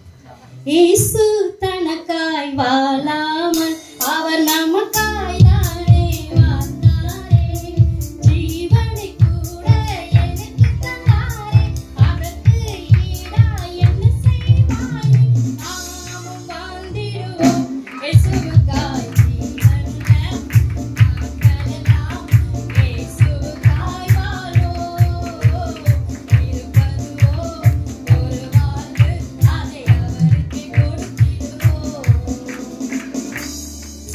பாட்டு எழுதுறவங்க 2த்துக்கும் எழுதி வச்சுக்கிறாங்க போல. அதனால பாடுறவங்க கூட எது நல்லதுன்னு பார்த்து பாடணும், நம்ம வார்த்தையை மட்டும் பாடிடக்கூடாது. அப்புறம் நான் உள்ள வந்துடுறேன். சிஸ்டர்லாம் சொன்னாங்க, ஆண்டவர் ஆதியில வார்த்தையால தான் உலகத்தையே படைச்சாரு. ஆமா, கண்டிப்பா ஒத்துக்கணும். ஏன்னா நல்லதெல்லாம் ஒத்துக்கணும்ல. ஆதியில வானத்தையும் பூமி எதில் படைச்சாரு? மிருகங்கள, நட்சத்திரத்தை. மனுஷன் வரும்போது தமது ரூபத்தின்படி தமது சாயலின்படி தன்னை போல எப்படி உண்டாக்குனாரு? வார்த்தையாலையா? மனுஷன் எப்படி உருவாக்குனாரு? அவரை போல. ஏன் தெரியுமா? அவரை போல நீ வாழணும். அதுக்காக தான் மனுஷன் வரும்போது அவர் வார்த்தையில படைக்கல, அவரை போல படைச்சாரு. இதுல இருந்தே தெரியலையா? தெரியுதுல்ல? எங்க டீம் வந்து அழகா உட்காந்துட்டு இருக்காங்க. வாழ்க்கை தாங்க ரொம்ப முக்கியம், வார்த்தை இல்ல அப்படின்னு. இவங்களுக்கு பதில் சொன்னேன்னா அப்புறம் நான் எடுத்து வந்ததெல்லாம் நிறைய விட்டுருக்கணும் பயமா இருக்கு. அதனால ஆண்டவர் நினைச்சா கழுதியை வச்சு பேசுவாரு. பேசணும்னு நினைச்சா கழுதியை வச்சு கூட பேசிடுவாருங்க. பிழையாம் தீர்க்கதரிசிக்கு பேசுவது யாரு? பேசுன 3 கழுத அப்படின்றீங்க. யூடியூப்ல பார்த்தேன். பர்வீன் சுல்தான் தெரியுமா? நல்ல பேச்சாளர். வேதத்தை பத்தி பேசுறாங்க. ஐயோ, நான் அன்னைக்கு மயங்கிட்ட பேசுறாங்க. இந்த வேதம் இருக்குல்ல, அது வந்து தேனா தேன் அப்படியே சாப்பிட ரொம்ப டேஸ்டா இருக்குமா. அவங்களால வாழ முடியுமா? அவங்க குரானியும் படிப்பாங்க, பகவத்கீதையும் படிப்பாங்க, அதுல இருக்கிற நல்லதையும் சொல்லுவாங்க. ஆனா கிறிஸ்தவனால மட்டும்தான் வாழ்ந்து காட்ட முடியும். பேச்சு முக்கியம் இல்ல, வாழ்க்கை தான் முக்கியம் அப்படின்னு சொல்லிட்டு வாழ்க்கையில சுவிசேஷம் சொன்னவங்கள நான் சொல்றேன். சுவிசேஷம் சொல்லி எத்தனை பேர் ஏத்துக்கிட்டாங்கன்னு எனக்கு தெரியாது. வாழ்க்கையில சுவிசேஷம் சொன்ன பவுலை பத்தி சொன்னாங்க. பவுல் வந்து ஆண்டவர் சொன்ன ஒரு வார்த்தையில ரட்சிக்கப்பட்டுட்டாரு. ஆமா, அவர் ஒருத்தர் தான் ஆண்டவர் சொன்ன ஒரு வார்த்தையில ரட்சிக்கப்பட்டாரு. பவுல் மூலியமா எத்தனை பேர் ரட்சிக்கப்பட்டாங்க தெரியுமா? பவுலுடைய வாழ்க்கையால. சிறைச்சாலையில தொழுவத்துல கட்டி போட்டுட்டாங்க, கையை கால கட்டி போட்டுட்டாங்க. நல்லா துதிச்சு பாடுறாரு மனுஷன். துதிச்சு பாடி ஆண்டவரை மகிமைப்படுத்துறாரு. அந்த சிறைச்சாலை தலைவன் வந்து கேட்கவே இல்லை, என்னப்பா பண்ற ஆண்டவரை பத்தின்னு. ஆனா இவங்களுக்காக ஆண்டவர் அந்த அஸ்திபாரத்தை அசை பண்ணிட்டாரு. நானே எங்க வீட்டுக்கார சுவிசேஷம் சொல்ல போய் எங்க ஜெயில பிடிச்சி போட்டாங்கன்னா முதல் வேலை எங்க வீட்டுக்காரர் என்ன சொல்றாரு? சிலோ, என் பேர் வீட்டுல சிலோன்னு கூப்பிடுவாரன். சிலோ கிளம்புடி, ஆண்டவர் நமக்காக அஸ்திபாரத்தை திறந்து கதவை திறந்துட்டாரு, ஓடிடலான்னு. ஆனா பவுலும் சிலவும் ஓடலைங்க, அந்த இடத்துலயே உட்கார்ந்து இருந்தாங்க. அவன் உட்கார்ந்து இருந்ததை பார்த்து சிறைச்சாலை தலைவன் என்ன பண்ணானா மனம் திரும்பினான். அவன் மட்டுமா மனம் திரும்பினான்? குடும்பமா சேர்ந்து இந்த தேவனை ஏத்துக்க நான் என்ன பண்ணனா அன்னைக்கே குடும்பமா ரட்சிக்கப்பட்டான். இன்னைக்கு பவுல் மூலியமா அநேக ரட்சிக்கப்படுறாங்கன்னா பவுலுடைய வாழ்க்கை தான் காரணம். இந்த வார்த்தை என்னென்னலாம் செய்யும் தெரியுமா? பழைய ஏற்பாட்டுல பிழையாம ஒரு தீர்க்கதரிசி இருக்காரு. அந்த தீர்க்கதரிசி கிட்ட ஆண்டவர் சொல்லி அனுப்புறாரு, இஸ்ரவேல் என்ன பண்ணாதப்பா, சபிக்காத. சபிக்கவே ஒருத்தன் கூப்பிடுறான். அந்த வார்த்தை அதிகமா சபிச்சுறாங்க நம்மள. அதனால வாழ்க்கை தான் முக்கியம். ஆண்டவர் சொல்லி அனுப்புறாரு, என்ன பண்ணப்பா, போய் சபிச்சிடாத, ஏன்னா இது ஆசீர்வதிக்கப்பட்ட ஜனம் அப்படின்றாரு. வார்த்தையை நல்லா கேட்டாரு. யார் சொன்ன வார்த்தை? ஆண்டவர் சொன்ன வார்த்தையை பிள்ளையாம் நல்லா கேட்டு இஸ்ரவேல் ஜனங்க கிட்ட வந்த உடனே என்ன பண்றாருன்னா ஜனங்களை ஆசீர்வதிக்கிறாரு. ஜனங்க என்ன பண்றாரு? ஆசீர்வதிக்கிறாரு. ஆனா என்னாச்சுன்னா அதே பிள்ளையாம் ஒரு சின்ன வேலை பண்ணிட்டு வர்றாரு. அந்த ராஜாட்ட சொல்லிட்டு வர்றாரு, எப்பா இவங்க ஆசீர்வதிக்கவே பிறந்த ஜனம், நான் என்ன சொன்னாலும் இதுங்கன்னா ஆகாது, சாபமே வராது. ஆனா ஒண்ணு பண்ணு, இதுங்க எல்லாரும் விபச்சாரம் பண்ண வச்சிரு, இவங்க வாழ்க்கைய மட்டும் கொஞ்சம் மாத்துரு, நீ நானே நினைக்க வேணாம், அந்த ஆண்டவரை என்ன பண்ணிடுவாரு, அவங்களை சபிச்சிடுவாரு அப்படின்னு. வாழ்க்கை சரியா இருந்தா மட்டும்தான் ஆண்டவருடைய ஆசீர்வாதமே உன் வீட்டுல உன் தலைமையிலதான் தங்குமா. அதனால வாழ்க்கை ரொம்ப முக்கியம். அப்புறம் யோனா சொன்னாங்க. யோனா அவர் போய் ஒரு வார்த்தை சொன்ன பிறகு என்னாச்சுன்னா ஜனங்கள்லாம் மனம் மாறினாங்களா? ஆண்டவருடைய வார்த்தை என்ன தெரியுமா? அன்னைக்கு நினிவேவுக்கு போ, இன்னும் 3 நாள்ல நினிவே பட்டணத்தையே கவிழ்த்துருவேன். இதான் ஆண்டோடைய வார்த்தை, அதான் ஆண்டோடைய வார்த்தை. ஆனா ஆண்டவருடைய வார்த்தையே மாத்திக்கிட்டாரு. எப்ப தெரியுமா? நினிவே ஜனங்க மனம் திரும்பின பிறகு. அப்ப ஆண்டவரே தன்னுடைய வார்த்தையை எப்ப மாத்திக்க முடியும்னா உன் வாழ்க்கை மாறுச்சுன்னா அவர் செய்ய நினைக்கிற வார்த்தையை கூட மாத்திப்பார். சரி, நம்ம மோசே தெரியல, 10 கட்டளை யார் வாங்கினா? மேல போய் ஆண்டவர் கிட்ட 40 நாள் உபவாசம் இருந்து 10 கட்டளையை ஆண்டவருடைய கையிலே எழுதி வாங்கிட்டு வந்தார். கட்டளைய உடைச்சிட்டாருங்க, கட்டளையவே உடைச்சிட்டாரு, வார்த்தையவே உடைச்சிட்டாரு. ஆனா ஆண்டவர் கொஞ்சம் கூட கோபப்படல. நீ மறுபடியும் வாப்பா, நான் உனக்கு மறுபடியும் 10 கட்டளை தரேன் அப்படின்றாரு. வார்த்தையை மிஸ் பண்ணிட்டேன்னு வச்சுக்கோ, இன்னொரு வார்த்தையை கொடுத்தா ஆண்டவர் என்ன பண்ணிடுவாருன்னா உன்னை மாத்திடுவாரு. ஆனா அதே மோசே இஸ்ரவேல் ஜனங்களுக்கு முன்னாடி என்ன பண்ணிட்டாருன்னா அந்த மலையை பார்த்து பேசுப்பா, வந்து தண்ணி வரண்டாரு. அவர் என்ன பண்ணிட்டாருன்னா அடிச்சுட்டாரு, நீ கானானுக்குள்ளேயே போக மாட்டேன். வார்த்தையவே உடைச்சிட்டாருங்க. முக்கியம் முக்கியம் முக்கியம் பேசுற வார்த்தையை உடைச்சிட்டாரு. நீ மேல வா, நான் வேற வார்த்தை தரேன்ட்டாரு. ஆனா அவருடைய வாழ்க்கை மாறிச்சு பாரு. உன்னால என்ன ஆகுன்னா உன்னை நம்பி கொடுத்த அத்தனை ஜனங்களும் இடறி போயிடுவாங்க. அதனால நீ என்ன பண்ண மாட்டேன், கானானுக்கு போக மாட்டேன். அதனால லைஃப் ரொம்ப முக்கியம். சரி, ரொம்ப பைபிளை பத்தியே போயிட்டு இருக்கேன்னா நீங்களா ஒரு மாதிரி பாக்குறீங்க. அப்படியே கொஞ்சம் கதைக்குள்ள வந்துடலாம். நான் எப்பவுமே ஆஃபீஸ் போவேன், பெருங்குடி தான் எங்க ஆஃபீஸ். போற வழியில என்ன பண்ணிட்டாங்க, ஒருத்தங்க நின்றுட்டு இருந்தாங்க. பையனுடைய சைக்கிள் வந்து ரிப்பேர் ஆயிடுச்சு, கொஞ்சம் அப்படியே ஸ்கூல்ல விட்டுருவீங்களா, நீங்க போற வழிதான் சார் அப்படின்னாங்க. எனக்கு தெரியல யாருன்னு, என்னமோ தெரியல. சரி லிஃப்ட் கேட்டான், ஏத்திக்கிட்டேன். நம்மள நல்லா வாழ்றவங்கல்ல, அப்படியே லிஃப்ட்டுக்காக வண்டியில ஏத்திக்கிட்டேன். ஏத்திட்டு போகும்போதே நான் ஒரு சண்டே ஸ்கூல் டீச்சர் வேற. இந்த டைம்ல அவங்க பதில் சொல்லணும். சண்டே ஸ்கூல் டீச்சரா ஜம்போ அவங்களுக்குள்ள நல்லா வார்த்தையை பத்தி பேசுறாங்க. அவங்கள பத்தியா பேசுறாங்க? ஏமா எங்க வீட்டுக்காரர் டெய்லியும் பாட்டில் வச்சு தண்ணி குடிச்சிட்டு நான் டெய்லி அவருக்கு ஆம்லேட் போட்டு கொடுத்தா பாஸ் சண்டே ஸ்கூல் ஊழியம் கொடுப்பாரு. கேளுங்க, டெய்லியும் தண்ணி அடிக்கிறாருங்க. பக்கத்துல நானும் கால் நீட்டிட்டு ஆம்லேட் போட்டு கொடுத்தா எனக்கு சண்டே ஸ்கூல் ஊழியம் தருவாரா? சர்ச்சுக்கு வருவோமா? வாழ்க்கை சரி இருக்கிறனாலதான் நான் ஆணுடைய வார்த்தையை கூட தைரியமா வந்து பேச முடியுது. வார்த்தையை பேசினா இங்க தடுமாற்றம் வந்துடும். வாழ்க்கை தெளிவா இருந்துன்னு வச்சுக்கோங்க, எந்த தடுமாற்றமும் வரதான். சரி, கதைக்குள்ள வரலாம். அந்த பையனை லிஃப்ட்டுக்கு மேல ஏத்திக்கிட்டாங்க வண்டியில. சின்ன பையன் தான், உடனே பையன் உடனே தப்பா யோசிச்சிடாதீங்க, சின்ன பையன் தான். ஸ்கூலுக்கு போறவன், இப்ப அவன் பேர் என்னடா அப்படின்னு அவன் சொன்னான், ஷாத்ராக் அப்படின்னா. ஷாத்ராக்கா? அப்பா நம்ம தம்பிடா. ஷாத்ராக் பத்தி தெரியுமா அப்படின்னு. தெரியும் ஆண்டி, பைபிள்ல இருக்காங்களே ஷாத்ராக் மேஷாக் ஆபேத்நேகோ, சூப்பர்ரா, அவங்கள பத்தி தெரியுமா? நல்லா தெரியும் ஆண்டி அப்படி. என் தம்பி பேர் கூட மேஷாக். சூப்பர்ரா, எந்த சர்ச்சுக்குடா போறீங்க? நம்ம பிளஸ்ஸிங் டிவிக்கு போறோம் ஆண்டி அப்படின்னா. வெரி குட்டா. இங்க பெருங்குடியில இருந்து பிளஸ்ஸிங் டிவி எங்க இருக்குன்னு தெரியுமா? கோயம்பேடெல்லாம் தாண்டி அரும்பாக்கத்துல இருக்கு, பச்சைபஸ் காலேஜ் அங்க இருக்கு. அவ்வளவு தூரம் போறீங்களே, வெரி குட் அப்படின்னு சொன்னா, சரி உங்களுக்கு அந்த அங்க நல்லா இருக்கடா அப்படின்னா. வார்த்தைலாம் சூப்பரா பேசுறாரு பாஸ்டர், அதனால எங்களுக்கு ரொம்ப பிடிச்சிருக்கு. சின்ன பையன் 7வது படிக்கலாம் சொல்றான், வார்த்தையை பத்தி நல்லா பேசுறாரு, அதனால எங்களுக்கு பிடிச்சிருக்கு. Very good. அவ்வளவு தூரம் போறீங்களே? அவ்வளவு தூரம்லாம் போக மாட்டான் ஆண்டி. அவ்வளவு தூரம்லாம் போக மாட்டான். ஏதாவது முக்கியமா இருந்தா சர்ச்சுக்கு போவோம், மத்தபடி யூடியூப்ல ஆன்லைன்ல ஆன் பண்ணோம்னா பாஸ்டர் பேசுவாரு, நாங்க கேட்போம். கரெக்டா? நான் அப்படி வார்த்தை கேட்கலாமா? கேட்கலாமா? நாங்க நினைச்சோம் குடும்பமா பிள்ளைய கிளப்பி புருஷனை கிளப்பி வீட்டுல சமைச்சு வச்சு இங்க உட்காந்து வார்த்தையை கேட்கணும், இப்படி கூட கேட்கலாமா? யோசிச்சுக்கோங்க. அப்புறம் சர்ச்சைகாலி பண்றீங்க போல. பாஸ்டர் இதுலயே நீங்க சொல்லிடணும், கரெக்டான தீர்ப்பு சொன்னா வார்த்தைய வாழ்க்கை மூலியம் மட்டும்தான் கேட்க முடியும். சரி, பேதுரு இருக்கார்ல, கஷ்டப்பட்டு ஒண்ணு சேர்த்து பேதுரு இருக்கார்ல, வாய் சொல்லி வல்லவடி. அவரை பேசினாலே இயேசுவே சொல்லிடுவாரு. என்ன சொல்லிடுவாருன்னா, எப்பா ஆண்டவரே உனக்கு வெளிப்படுத்தினாருப்பா, நீ என்ன பண்ண, உனக்கு எல்லாத்தையும் சொல்றதே ஆண்டவர் தான், தேவனுடைய குமாரன் நீ அப்படின்னு, ஜீவனுள்ள தேவனுடைய குமாரன் நீ சொல்றாரு. அப்பேற்பட்ட பேதுருடைய வாழ்க்கை எங்க ஆயிடுச்சு?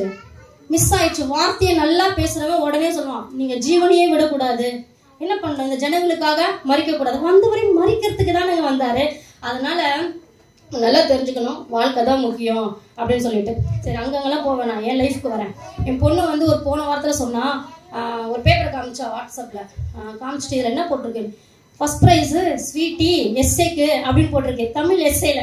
நான் ஒண்ணுமே பண்ணல, ஆனா அது விழுந்து சிரிக்குது. ஏன்டி சிரிக்கிறேன், ஃபர்ஸ்ட் ப்ரைஸ் தானே வந்திருக்கேன். நான் ஃபர்ஸ்ட் ப்ரைஸ் தான் வந்துட்டேன், எதுவுமே ரெடியாகவே போல, ஆனா நான் ஃபர்ஸ்ட் ப்ரைஸ் வந்துட்டேன் அப்படின்னு. அது நல்லது தானே, அதுக்கு ஏன் சிரிக்கிறேன்?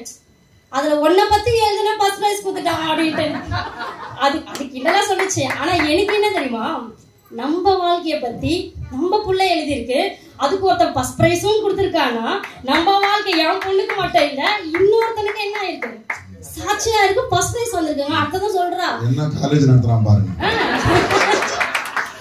பெண்களை பத்தி எழுதியிருக்காங்க. அவன் எழுதுனதுல அவ சொன்னதுல லாஸ்ட் பாயிண்ட் எனக்கு ரொம்ப பிடிச்சது. என்னன்னா, எங்க அம்மா எவ்வளவு கஷ்டம் வந்தாலும், எவ்வளவு பிரச்சனை வந்தாலும், எவ்வளவு உபத்திரம் வந்தாலும் ஆண்டவரை விடவே மாட்டாங்க, ஆண்டவரை பிடிச்சிப்பாங்க. அதுதானே இந்த கிறிஸ்தவ வாழ்க்கை. அதை விட்டுட்டு வார்த்தையை பிடிச்சி, இந்த வார்த்தை இன்னைக்கு மறைஞ்சிடும். இந்த லவ் பண்றவங்க ரொம்ப நல்லா பேசுவாங்க, நல்லா பேசுறாங்க. என்ன சொன்ன, உன்னை போல யாரும் இல்லைங்க, நீங்க தான் உயிர், நீங்க தான் அப்படின்னு. வாழ்க்கைன்னு வாங்கல.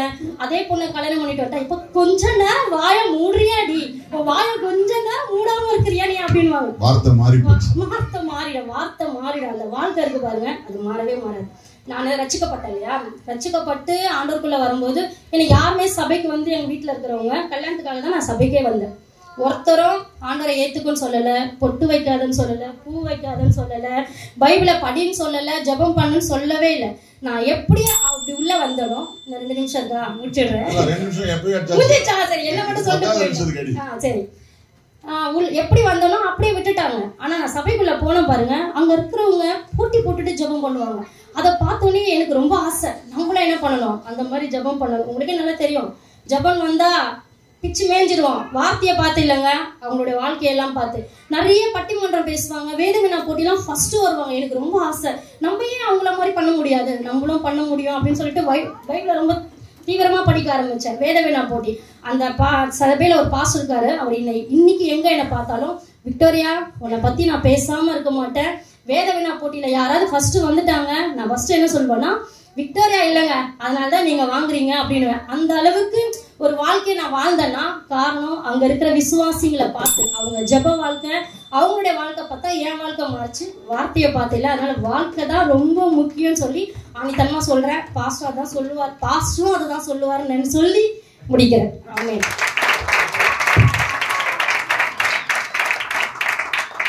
நான் நான் சொல்றதுதான் பாஸ்டர் சொல்லுவாருன்னு முழு நம்பிக்கையோட உட்கார்ந்துருக்கிறாங்க. நிச்சயமாகவே முடிவு உண்டு. உங்கள் நம்பிக்கை வீண் போகாது. இவங்க நம்பிக்கையும் உங்க நம்பிக்கையும் தான். சரி, எப்படியோ எடுத்தோடனே நீங்க தான் பாடுவீங்களா, நாங்களும் பாட மாட்டோமா அப்படின்னு சொல்லி இயேசுவும் தனக்காய் வாழாமல் வாழ்ந்திடுவோம் இயேசுவுக்காய். அங்க வசனத்தை மட்டும் பேசல, வாழ்க்கையை பேசிருக்குதுன்னு சொல்லி ஆரம்பிச்சு கடைசியில தான் வாழ்க்கைய தான் மகன் எழுதி அதுக்கு ஒரு பிரைஸும் வந்ததை பார்த்து வாழ்க்கை எவ்வளவு முக்கியம், தான் சொந்த சாட்சியெல்லாம் சொல்லி நிறைய காரியங்களை சொன்னாங்க. மோசே வார்த்தையை உடைத்தான், தேவன் திரும்பவும் கொடுத்தார். ஆனால் வாழ்க்கையில் தவறு செய்தான், அவன் வாழ்க்கையை இழந்தான், நித்தியமான ஆசீர்வாதத்தை இழந்தான்றதெல்லாம் அவங்க தரப்புல இருந்து ரொம்ப தெளிவா எடுத்து வச்சிருக்கிறாங்க. இறுதியா இந்த அணிக்கு நேரம் நமக்கு நிறைய ஆகிட்டு இருக்குது. இந்த அணிக்காக வார்த்தை தான் முக்கியம், நான் பேசுறேன் பாரு அப்படின்னு சொல்லி கலா ரெடியா இருக்கிறாங்க. சிஸ்டர் கலா கரங்களை தட்டி வரவேற்கலாம். வார்த்தையே முக்கியம் என்று சொல்ல கலா சிஸ்டர்.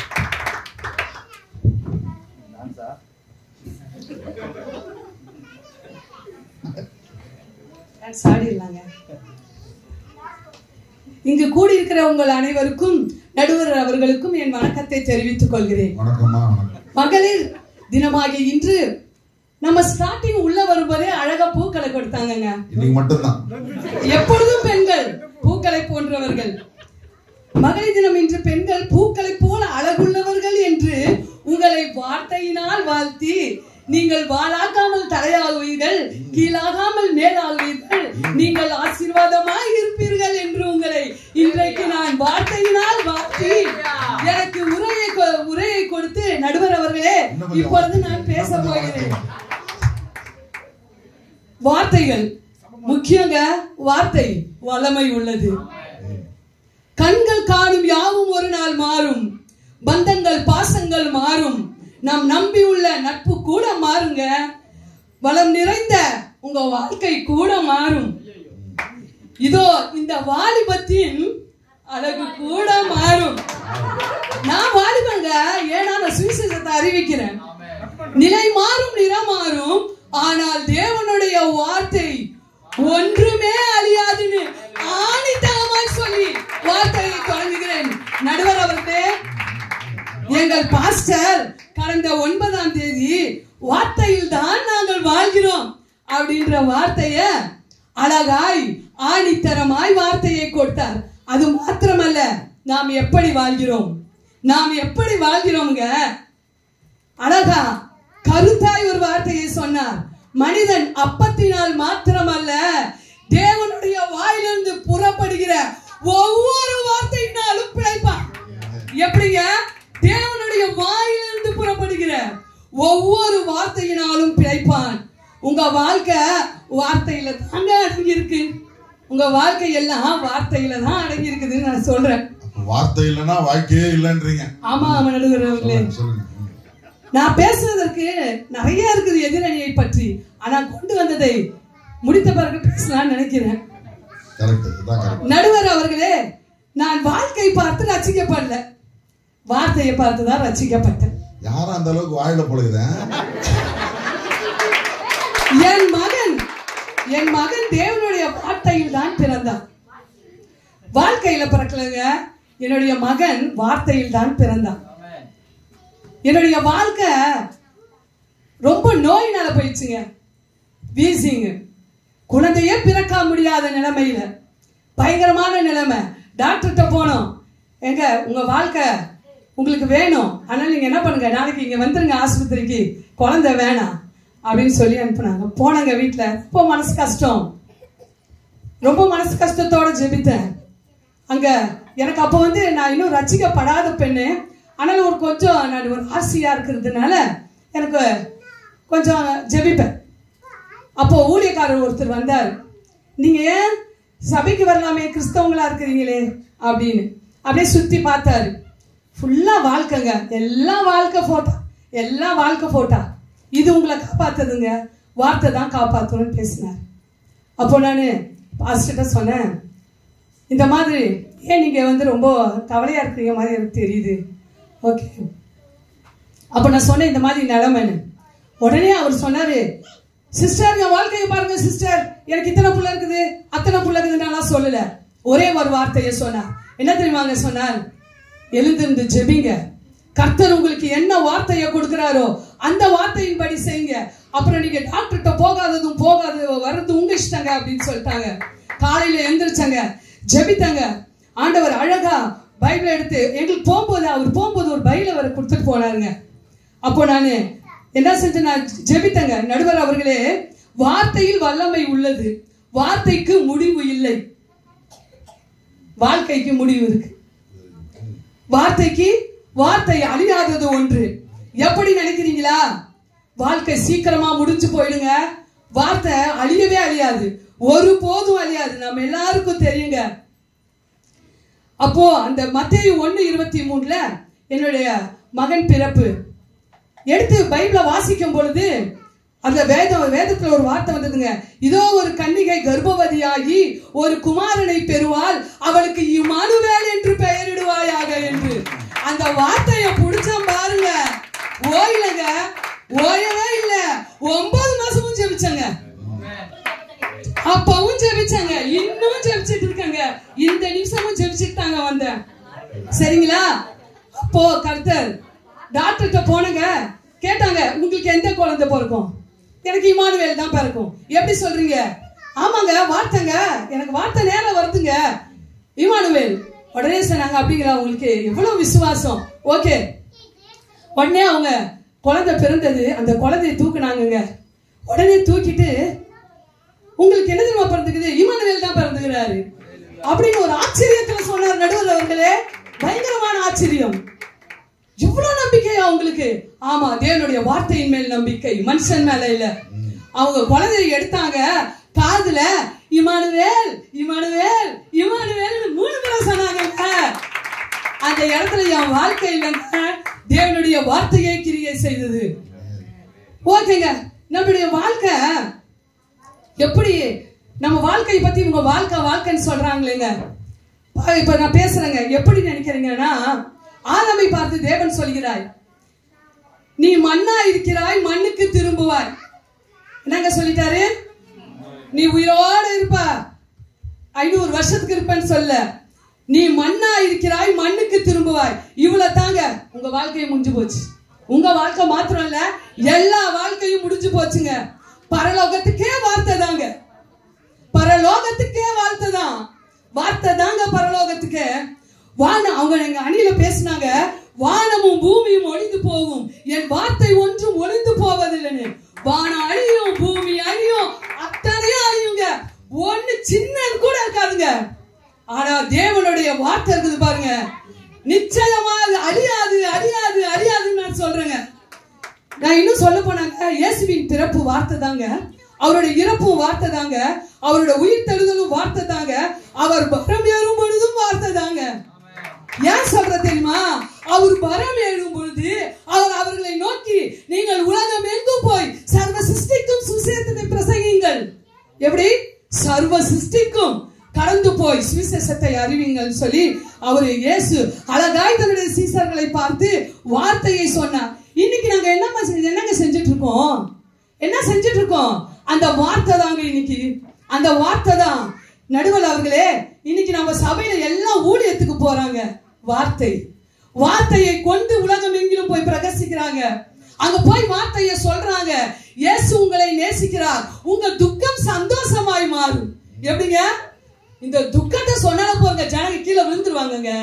உங்க துக்கம் சந்தோஷமாய் மாறும் சொல்லி டிராக்ஸ கொடுக்கறாங்க. அவர் சொன்ன வார்த்தை இன்னைக்கு ஊழியத்துக்கு நம்ம சபையில இருந்து எல்லாம் போறோங்க. ஊழியத்துக்கு போய் அங்க ஊழியங்களை செய்யறோங்க, ஆத்துமாக்களை அறுவடை செய்யறோம். ஆத்துமாக்களை அறுவடை செஞ்சுட்டு வராங்க.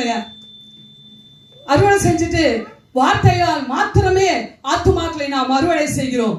நான் உங்களுக்கு ஒரு சின்ன கதையை சொல்லிட்டு முடிக்கிறேங்க. வேதத்தில் ஒரு உண்மை கதை இருந்ததுங்க. என்னன்னா, யோவானும் பேதுருவும் தேவாலயத்துக்கு போறாங்க. எப்படி? நம்ம ஆலயத்துக்கு வராங்க. ஓகேங்களா? நம்ம ஆலயத்துக்கு வராங்க. அவங்க 2 பேரும் வரும்போது பிறவிலே ஒரு சப்பானி உட்கார்ந்துட்டு இருக்கான். அவங்க யோவானி பேதுருவை பார்த்து கேட்கிறாங்க, ஏதாகிலும் உங்களிடத்தில் இருந்தால் கொடுங்கள். அவங்க சொல்றாங்க, பேதுரு யோவானு சொல்றாங்க, எங்க கிட்ட ஒண்ணுமே இல்லப்பா, எங்க வாழ்க்கையில ஒண்ணுமே இல்லப்பா. ஆனா ஒண்ணு உண்டு, ஆனால் ஒன்று உண்டு. இயேசுவின் நாமத்தில எழுந்து நட. பார்த்தாருங்க, உடனே அவனுடைய கை கால்கள் முரடுகள் பலன் அடைந்து இயேசுவை துதித்து கொண்டு போனாங்க. வார்த்தையில வல்லமை இருக்குதுங்க. ஏங்க நீங்க மொத்தமா சபைக்கு வரீங்க, கொஞ்சம் சபையை சுத்தி பாருங்களேன். சீக்கிரமா சுத்தி பாருங்க, எனக்கு டைம் இல்ல. பாத்துட்டீங்களா? பெண்கள் நீங்களா பாருங்க. உள்ள வரும்போது வாழ்க்கைய படமா நம்ம ஊழியர் போட்டிருக்கிறாரா, இல்ல வார்த்தையை படமாய் போட்டிருக்கிறாரா? பாருங்க, வார்த்தை ஒவ்வொரு பக்கமும் வார்த்தைங்க. சுத்தி பாருங்க, பின்னாடி பாருங்க, முன்னாடி பாருங்க, சைடுல பாருங்க. வார்த்தை உள்ள வரும்போதுங்க அந்த வார்த்தை நம்மை அசைக்கிறது. வார்த்தையை அசைக்கிறதுங்க. வாழ்க்கையை படமா போடலங்க, வார்த்தையை மாத்திரமே போட்டிருக்கிறாரு. அந்த வார்த்தை உள்ள வரும்போது நமக்கு அந்த இருதயத்துக்குள்ள ஒரு மகிழ்ச்சி வரும் பாருங்க. அந்த வார்த்தையை படிக்கும் போது ஒரு விடுதலைங்க. அதனால அப்போ அவங்க அந்த வார்த்தையின் மூலியமா தான் ரட்சிக்கப்பட்டாங்க. இவங்க சொன்னாங்க, எப்படி சபைக்கு போலியா, செல்லுல பார்த்தாங்களா? ஏங்க நீங்க கொரோனா டைம்ல யாருமே செல்லுல நீங்க மெசேஜ் பார்க்கலையா, ஆராதனை பார்க்கலையா, ஒண்ணுமே பார்க்கலையா? எத்தனை வருஷம் போதகருடைய ஆராதனையை பார்த்தீங்க? எத்தனை வருஷம் போதகருடைய வார்த்தையை கேட்டீங்க? செல்லுல தாங்க 3 வருஷம் கொரோனால நம்ம என்ன பண்ணோம்? செல்லுல தான் வார்த்தையை கேட்டோம், செல்லுல தான் கேட்டோம். அது ஒரு முன்மாதிரிங்க. ஆமா, ஒரு முன்மாதிரியை நாம் கேட்டோம். ஓகே, இனிமேல் செல்லுல பாக்குறது அது உங்க வாழ்க்கைக்கு அது நல்லது இல்லைங்க. ஓகே, ஆமா, தேவனுடைய வார்த்தை சபையிலயும் இருக்கும், வெளியிலயும் இருக்கும், வீட்லயும் இருக்கும், எல்லா இடத்துலயும். எங்க போங்க, வாழ்க்கைய படமா போட்ட மாட்டாங்க, வார்த்தையை தான் படமா போடுவாங்க. இவங்க சொன்னாங்க, அன்புனா என்னங்க? வார்த்தை. அன்புனா என்னங்க? வார்த்தை. சொல்லாம சொல்லிட்டீங்க. நகோமி யாருங்க? நகோமியுடைய வாழ்க்கை. நகோமிய சொல்றாங்க, நான் ஒரு கசப்பு, என் வாழ்க்கை ஒரு கசப்பு. வாழ்க்கைய அவங்க அப்படியே போட்டு தள்ளிட்டாங்க. கசப்பு, நகோமியுடைய வாழ்க்கை கசப்பு. அடுத்த 2 விட்டுறாதீங்க.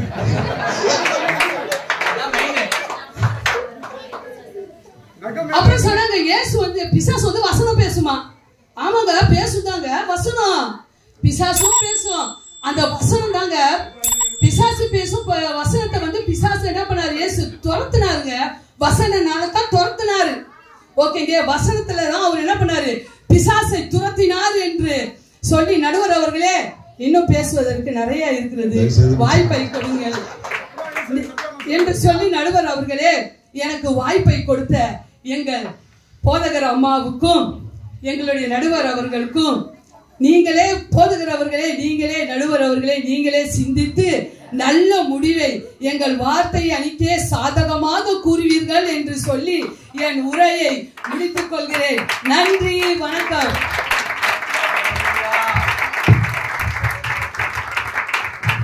கடைசியா வந்தாலும் எப்படி சொல்லுவாங்க, லேட்டா வந்தாலும் லேட்டஸ்டா வருவாங்கன்ற மாதிரி நல்ல வேகமா விறுவிறுப்பா தீர்ப்பையும் சொல்லாம சொல்லி முடிச்சுட்டு போயிட்டாங்க. எல்லாரும் நல்லா பேசினாங்க. எல்லாருக்கும் ஒரு விஷயம் நல்ல என்னன்னா, நான் எது சொன்னாலும் பிரச்சனை. ஆமா, இப்போ இங்க சொல்லிட்டு இப்படியே ஏதாவது போற மாதிரி வழி இருந்தா நல்லா இருந்திருக்கும். அப்படியே இல்லை. இந்த 8 பேரோடைய அவங்கள நான் திரும்ப பார்க்கணும், இங்க இறங்கி பார்க்கணும். இங்க இருக்கிற பதில, இங்க இருக்கிற தீர்ப்பை இங்கயோட விட்டுட்டா பரவாயில்ல, ஆனா விட மாட்டாங்க, அங்க கொண்டு வந்துருவாங்க. அதனால நான் ரொம்ப கவனமா தான் சொல்லணும், ஜாக்கிரதையா தான் சொல்லணும். கூடவே ஒரு பயம் கலந்து பயபக்தியோட சொல்லித்தான் ஆகணும். ஆனா முதலாவது உங்களுடைய பிரயாசங்கள், உங்களுடைய முயற்சிகள், அதை நான் பாராட்டுகிறேன். ரொம்ப நல்லா சிறப்பா பேசுறீங்க, தெளிவா பேசுறீங்க, அதிகாரத்தோட பேசுறீங்க. ஒரு அபிஷேகம் அதுல வெளிப்பட்டது. எல்லாருமே அதாச்சும் இவங்க பேசுனதை கேட்டீங்க பாத்தீங்களா? உங்களுக்கு ஒரு கைத்தட்டு. நல்லா ரொம்ப கவனமா, அத்தனை பேரையும் கவனமா, முழு கவனம் கொடுத்தீங்க, சின்ன பிள்ளைங்க முதல் கொண்டு. இது ஒரு முக்கியமான ஒரு சப்ஜெக்ட். தலைப்பை நான் திரும்பவும் சொல்றேன், சுவிசேஷம் அறிவிப்பதில் முதலிடம் பெறுவது. இங்க என்ன எதை முக்கியத்துவப்படுத்துறேன்னா, preaching the gospel, சுவிசேஷத்தை சொல்லுவது. ஜனங்களை இயேசுவின் பக்கம் வரவழைப்பதற்கு எது அவசியம், வாழ்க்கையா அல்லது வார்த்தையா என்பதுதான் தலைப்பு. அதனால தலைப்பை நீங்க நல்லா கவனிச்சிருப்பீங்கன்னு நினைக்கிறேன். நீங்க உணர்ந்து நீங்க பேசுனீங்க. 1 கொரிந்தியர் 4ஆம் அதிகாரம் 20வது வசனம் இப்படியாய் சொல்லுகிறது, தேவனுடைய ராஜ்யம் பேச்சிலே அல்ல பலத்திலே உண்டாயிருக்கிறது. தேவனுடைய ராஜ்யம் எதுல கிடையாது? Kingdom of God. வெறும் பேச்சில இல்ல, அது எதுல இருக்குது? பலத்துல, செய்கையில. சோ இந்த வசனத்தை பார்க்கும் பொழுது வாழ்க்கை தான் முக்கியமோ அப்படின்ற மாதிரி நம்ம பார்க்க வேண்டியதா இருக்குது. யோவான் 15ஆம் அதிகாரம் 27வது வசனத்தை நீங்க வாசிச்சு பார்த்தீங்கன்னா, நீங்களும் ஆதி முதல் என்னுடனே கூட இருந்தபடியால் எனக்கு சாட்சிகளா இருக்கிறீர்கள். எப்படி? என் கூடவே இருந்தீங்க, என் வாழ்க்கையை பார்த்தீங்க, அததான் நீங்க வாழ்ந்து காட்ட போறீங்க, எனக்கு சாட்சிகளா வாழ்வீங்க அப்படின்னு இயேசு சீஷர்களை நம்பினதை நாம் பார்க்க முடியும். அப்போஸ்தலர் 1:8 வாசிக்க முடியும், நீங்கள் எனக்கு சாட்சிகளா இருப்பீர்கள். என்ன பண்ணுவீங்க? இருப்பீர்கள். அப்படின்னா இருக்கிறது, பேசுறது கிடையாது. என்ன பண்ணுவீங்க? இருப்பீர்கள். இந்த வசனங்கள் எல்லாம் பார்க்கும் பொழுது வாழ்க்கை ரொம்ப கவனம், வாழ்க்கை ரொம்ப பரிசுத்த ஆவியானவர் உங்களுக்கு வரும்போது நீங்கள் பலனடைந்து எருசலேமிலே, யூதேயா, சமாரியா, உலகத்தின் கடைசி பரியந்தம் எனக்கு சாட்சியை சொல்லுவீங்கல்ல, என்ன பண்ணுவீங்க? இருப்பீர்கள். அப்ப என்னென்ன? சாட்சியா வாழ்வீங்க. தேவ ராஜ்யம், பரலோகம் நம்முடைய வாழ்க்கையை எதிர்பார்க்குது, முக்கியத்துவம் படுது. 1 பேதுரு 2ஆம் அதிகாரம் 12ஆம் வசனம், 3ஆம் அதிகாரம் 1-2வது வசனம். இவங்க சொல்லாத வசனங்களை நான் எடுத்து பேசுறேன், வேற ஒண்ணும் இல்லை. அதுலலாம் பாத்தீங்கன்னா,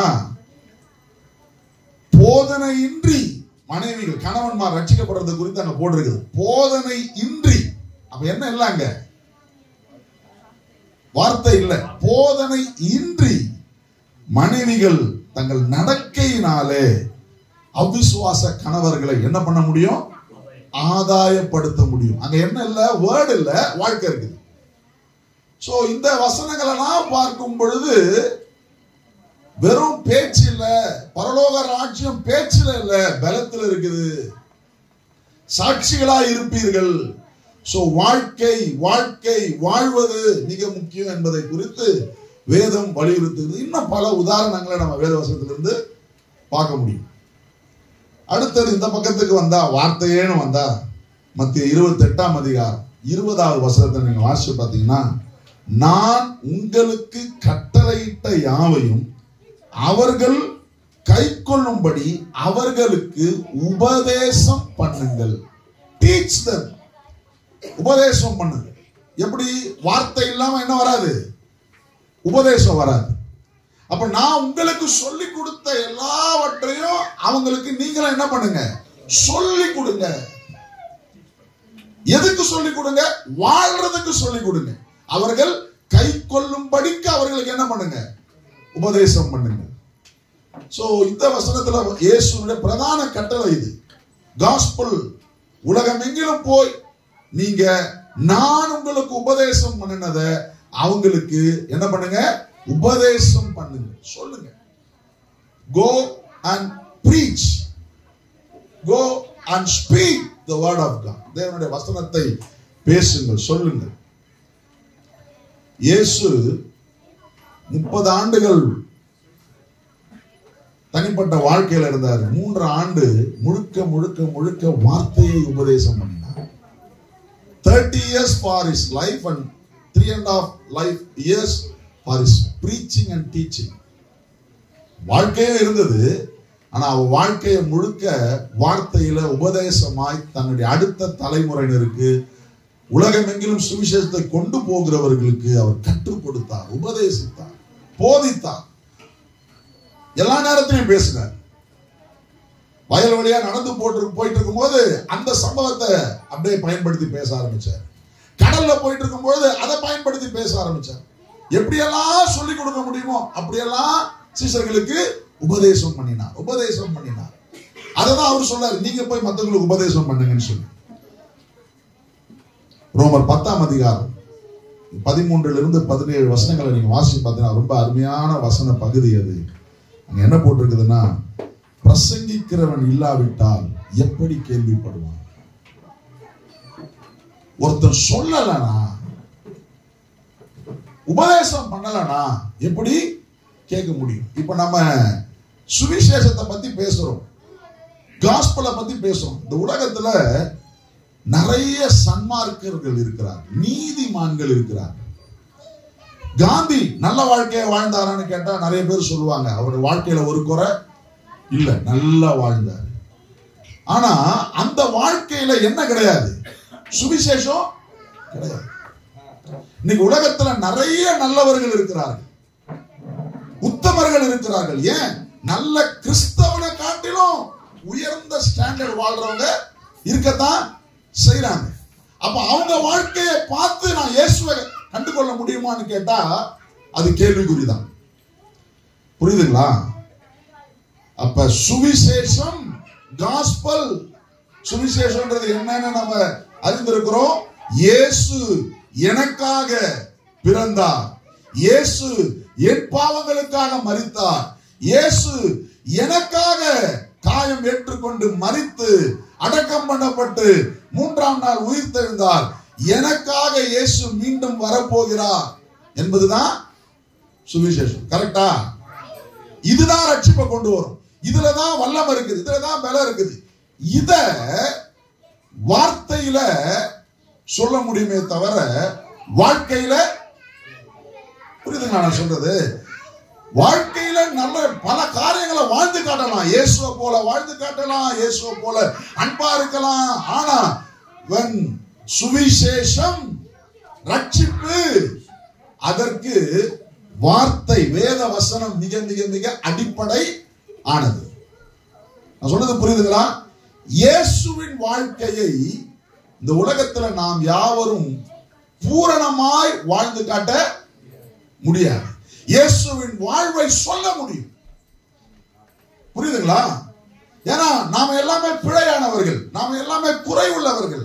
நிறைவான இயேசுவை நான் வாழ முயற்சிக்கிறேன்னு தவிர அதுல நான் வெற்றி அடைச்சிட்டேன்னா காட்ட யாருமே கிடையாது. நாம் பிரயாசப்படுகிறோம், நாம் எல்லாரும் முயற்சி செய்கிறோம். அதுதான் கிறிஸ்தவ வாழ்க்கை. நான் ரட்சிக்கப்பட்டேன், ரட்சிக்கப்படுகிறேன், ரட்சிக்கப்படுவேன், கடைசி வரை நான் வாழ பிரயாசப்பட்டுக்கிட்டே இருப்பேன். ஆனா அப்ப என் வாழ்க்கை முழுமையான உதாரணம் ஆக முடியாது. ஆனா சுவிசேஷத்தை இயேசு இப்படி வாழ்ந்தார், இயேசு இப்படி செய்தார், இயேசுவை குறித்து என்னால என்ன பண்ண முடியும்? சொல்ல முடியும். காஸ்பல், சுவிசேஷம் அப்படின்னு வரும் பொழுது வார்த்தை முக்கியம். ஆனா நான் இதை சொல்லும் பொழுது இத சொல்ற வாழ்க்கையும் முக்கியம். நான் சொல்றது புரியுதுங்களா?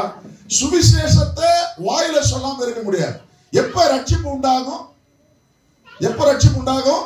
இருதயத்தில் விசுவாசித்து நாவினாலே அறிக்கை செய்தால். எதை அறிக்கை செய்ய போறீங்க? வசனத்தை, இயேசுவை. அதை கேட்டாதான். அறிவிக்கப்படாதவர் இல்லாவிட்டால் எப்படி கேள்விப்படுவார்கள்? சுவிசேஷ செய்தி கேள்விப்படும் பொழுதுதான் நம்ம ரட்சிக்கப்பட்டோம். ஒருவருடைய வாழ்க்கையை பார்த்து நாம் ஈர்க்கப்பட்டோம். உண்மை. ஒரு கிறிஸ்தவர்களுடைய, ஒரு நல்ல கிறிஸ்தவர்களுடைய குணாதிசயங்களை பார்க்கும்போது, அவங்களுடைய வேதம் வாசிக்கிற நாட்டத்தை, ஜெபிக்கிற விதத்தை, அவருடைய வாழ்க்கையை, சந்தோஷத்தை பார்க்கும் பொழுது ஈர்க்கப்பட்டோம். அது உண்மை. ஆனால் எப்ப ரட்சிக்கப்பட்டோம்? இயேசு என்கிற சுவிசேஷத்தை கேள்விப்படும் பொழுதுதான். ஏன்னா எந்த ஒரு மனுஷனுடைய வாழ்க்கையும் நம்ம ரட்சிப்புகளை நடத்தவே நடத்தாது. எதற்கு நான் சொல்றது ஒத்துப்பீங்க? அப்ப சுவிசேஷ வசனம் கேட்டுத்தான் ஆக வேண்டும். வசனத்தினால் தான் ரட்சிப்பு. அதனாலதான் எல்லாம் முடிஞ்சிடும். வானம் கூட ஒளிஞ்சிரும், பூமி கூட ஒளிஞ்சிரும். இன்னைக்கு நல்லா வாழ்றவன் நாளைக்கு தடுமாறி விழுந்துருவான். என்னைக்குமே முழுசா அவங்க வாழ்க்கை இருந்தோம்னு சொல்ல முடியாது. எத்தனையோ நல்ல பரிசுத்தவான்கள் இடறி விழுந்திருக்கிறார்கள். அதனாலதான் பவுல் எழுதுறாரு, நிற்கிறவன் எவனும் விழுந்து போகாதபடிக்கு எச்சரிக்கையா. ஏன்னா லைஃப் இஸ் ஆல்வேஸ் ஷேக்கபிள். புதிய ஏற்பாட்டுல கர்த்தர் கிருபையா நமக்கு மறு வாய்ப்பை தருகிறார், திரும்பவும் வாழ நமக்கு உதவி செய்கிறார். ஆனா சுவிசேஷத்தை அறிவிப்பதில், சுவிசேஷத்தை சொல்லுவதில், மற்றவர்களுக்கு ரட்சிப்பை கொண்டு வருவதில் வார்த்தைக்கு முதலிடம் உண்டு, முக்கிய பங்கு உண்டு. ஏன்னா gospel has its own power. ரோமர்ல வாசிக்கிறோமே, சுவிசேஷத்துக்கு முன்பு கிரேக்கரிலும் பின்பு யூதரிலும் சுவிசேஷத்தை கேட்கிறவனும் அவன் ரட்சிக்கப்படுவதற்கு அது மிகுந்த பலன் உள்ளதா இருக்கிறது. எதுல பலன்? சுவிசேஷ வார்த்தையில பலன். சாதாரண பைத்தியமாய் தோன்றுகிற பிரசங்கத்தினாலே, சுவிசேஷ வார்த்தையினாலே அநேகரை ரட்சிப்புக்குள்ள நடத்துவதற்கு அவர் சித்தமுள்ளவராய் இருக்கிறார். பைத்தியமா தோன்ற பிரசங்கம் தான், சரிங்களா? ஆனா அதே நேரத்துல வாழ்க்கையும் ரொம்ப முக்கியம். இப்ப பசியோட இருக்கிறீங்க, நல்ல பசி நேரம், ரொம்ப பசி தாகம், அப்ப ஒரு அழுக்கு படிஞ்ச கரை படிந்த ஒரு பாத்திரத்துல எனக்கு சாப்பாட்டை கொடுத்தா, உங்களுக்கு சாப்பாடை கொடுத்தா, எவ்வளவுதான் பசியா இருந்தாலும் அந்த சாப்பாடை என்ன பண்ணிடுவீங்க? வேணான்னு சொல்லி ஒதுக்குவீங்க. அல்லது உங்களுக்கு பிடிச்ச லட்டை, நல்ல சுவையான லட்டை ஒரு குஷ்டரோகி தன் சீழ்படிந்த கையில கொண்டு வந்து உங்களுக்கு கொடுத்தா, எவ்வளவுதான் உங்களுக்கு அது பிடிச்ச பண்டமா இருந்தாலும் அதை ஏற்றுக்கொள்வதற்கு உங்களுக்கு ஒரு மன தயக்கம் இருக்கதான் செய்யும். ஏன்னா அது பிடிச்ச பண்டம், ஆனா இருக்கிற இடம் சரியில்லை, சீழ்படிந்த கரம். அப்ப சுவிசேஷம் முக்கியம், ஆனா அதே நேரத்துல அதை சொல்லுகிறவர்களுடைய வாழ்க்கையும் முக்கியம். நல்ல பண்டத்தை, நல்ல பதார்த்தத்தை ஒரு சுத்தமான பாத்திரத்துல நம்ம பகிர்வது போல நல்ல சுவிசேஷத்தை, வல்லமையுள்ள சுவிசேஷத்தை ஒரு சுத்தமான வாழ்க்கையில பிரதிபலிக்க வேண்டும். எத்தனை பேர் ஆமென் சொல்றீங்க? ஒருவேளை என் வாழ்க்கை ஏடா கோடமா இருந்து நான் இயேசுவை பத்தி சொன்னா அதை கேட்கிறவங்க ஏற்றுக்கொள்வதற்கு அதுவே தடையா போயிடும். யாரோ சொன்னாங்கல்ல, எதிர் வீட்டுல காலையில பாட்டு போட்டுருவாங்க, ஆனா கெட்ட வார்த்தையா பேசுவாங்க. நல்ல நல்ல கருத்துக்கள் அங்க இருக்குது, ரட்சிக்கப்பட்ட வசனங்கள் அங்க இருக்குது, ஆனா அதை ஏற்றுக்கொள்ளுகிற அங்க இடம் இல்லை. அதனால சுவிசேஷத்தை பிரசங்கிப்பதிலே வார்த்தையும் முக்கியம், அதை கொண்டு செல்லுகிற வாழ்க்கையும் முக்கியம் என்று சொல்லி ரெண்டுமே அவசியமானது, ஒன்றுக்கொன்று சளைத்தது இல்லை. வார்த்தையை போல வாழ்க்கையும் அவசியம். அந்த வாழ்க்கையை வாழ்ந்து காட்டுவோம். நீங்க ஒவ்வொரு நாளும் என்னுடைய தனிப்பட்ட ஜெபம் என்ன தெரியுமா? ஆண்டவரே, காலை ஜெபத்துல வந்தவங்களுக்கு தெரியும், எங்க வார்த்தையில மாத்திரம் இல்ல, வாழ்க்கையிலையும் இயேசுவை நாங்கள் வெளிப்படுத்த எங்களுக்கு உதவி செய்யுங்க ஆண்டவரே ஜெபிக்கிறது ஏன் தனிப்பட்ட பழக்கம். ஏன்னா இயேசுவை சொல்லிட்டு போயிடலாம் ஈஸியா, இயேசுவை பிரதிபலிக்கிறது தான் சவால். அதனால இன்றைக்கு சுவிசேஷம் அறிவிப்பதில் முக்கிய பங்கு வகிப்பது வார்த்தையும் வாழ்க்கையும் என்று சொல்லி நிறைவு பெறுகிறேன். நன்றி, வணக்கம். முடிச்சிடலாமா? நல்ல பிதாவே, இந்த நல்ல காலை நேரத்திற்காக உமக்கு நன்றி சொல்லுகிறோம். ஆண்டவரே, உமக்கு உகந்த சாட்சிகளாய் நாங்கள் இருக்க எங்களுக்கு கிருபை தருவீராக. இன்றைக்கு சகோதரிகள் எழும்பி வைராக்கியமாய் அவர்கள் செய்த எல்லா காரியத்தை கர்த்தர் அறிந்திருக்கிறீர். தொடர்ந்து உடைய பிள்ளைகள் ஒவ்வொருவரையும் ஆசீர்வதிக்கிறார். மனமாற இன்றைக்கு எங்கள் சபை சார்ந்த ஒவ்வொரு சகோதரிகளை நாங்கள் வாழ்த்துகிறோம், ஆசீர்வதிக்கிறோம். சகோதரியே, நீ கோடா கோடியாய் பெருகுவாயாக என்ற வார்த்தையின்படியே உடைய பிள்ளைகள் பெருகுவார்களாக, பழுகுவார்களாக, எல்லா நிலையிலே உயர்வார்களாக. ஆராதனைக்கு வந்து கலந்து கொண்ட சிறு பிள்ளைகள் முதற்கொண்டு பெரியவர்கள் வரை ஒவ்வொருவரையும் ஆசீர்வதித்து சமாதானத்தோடு அனுப்புங்க. உமக்கே துதிகன மகிமை செலுத்துகிறோம். மீட்பெரும் அருமை ரட்சகருமாக இயேசுவின் நாமத்தில் அர்ப்பணித்து ஜெபிக்கிறோம் நல்ல பிதாவே.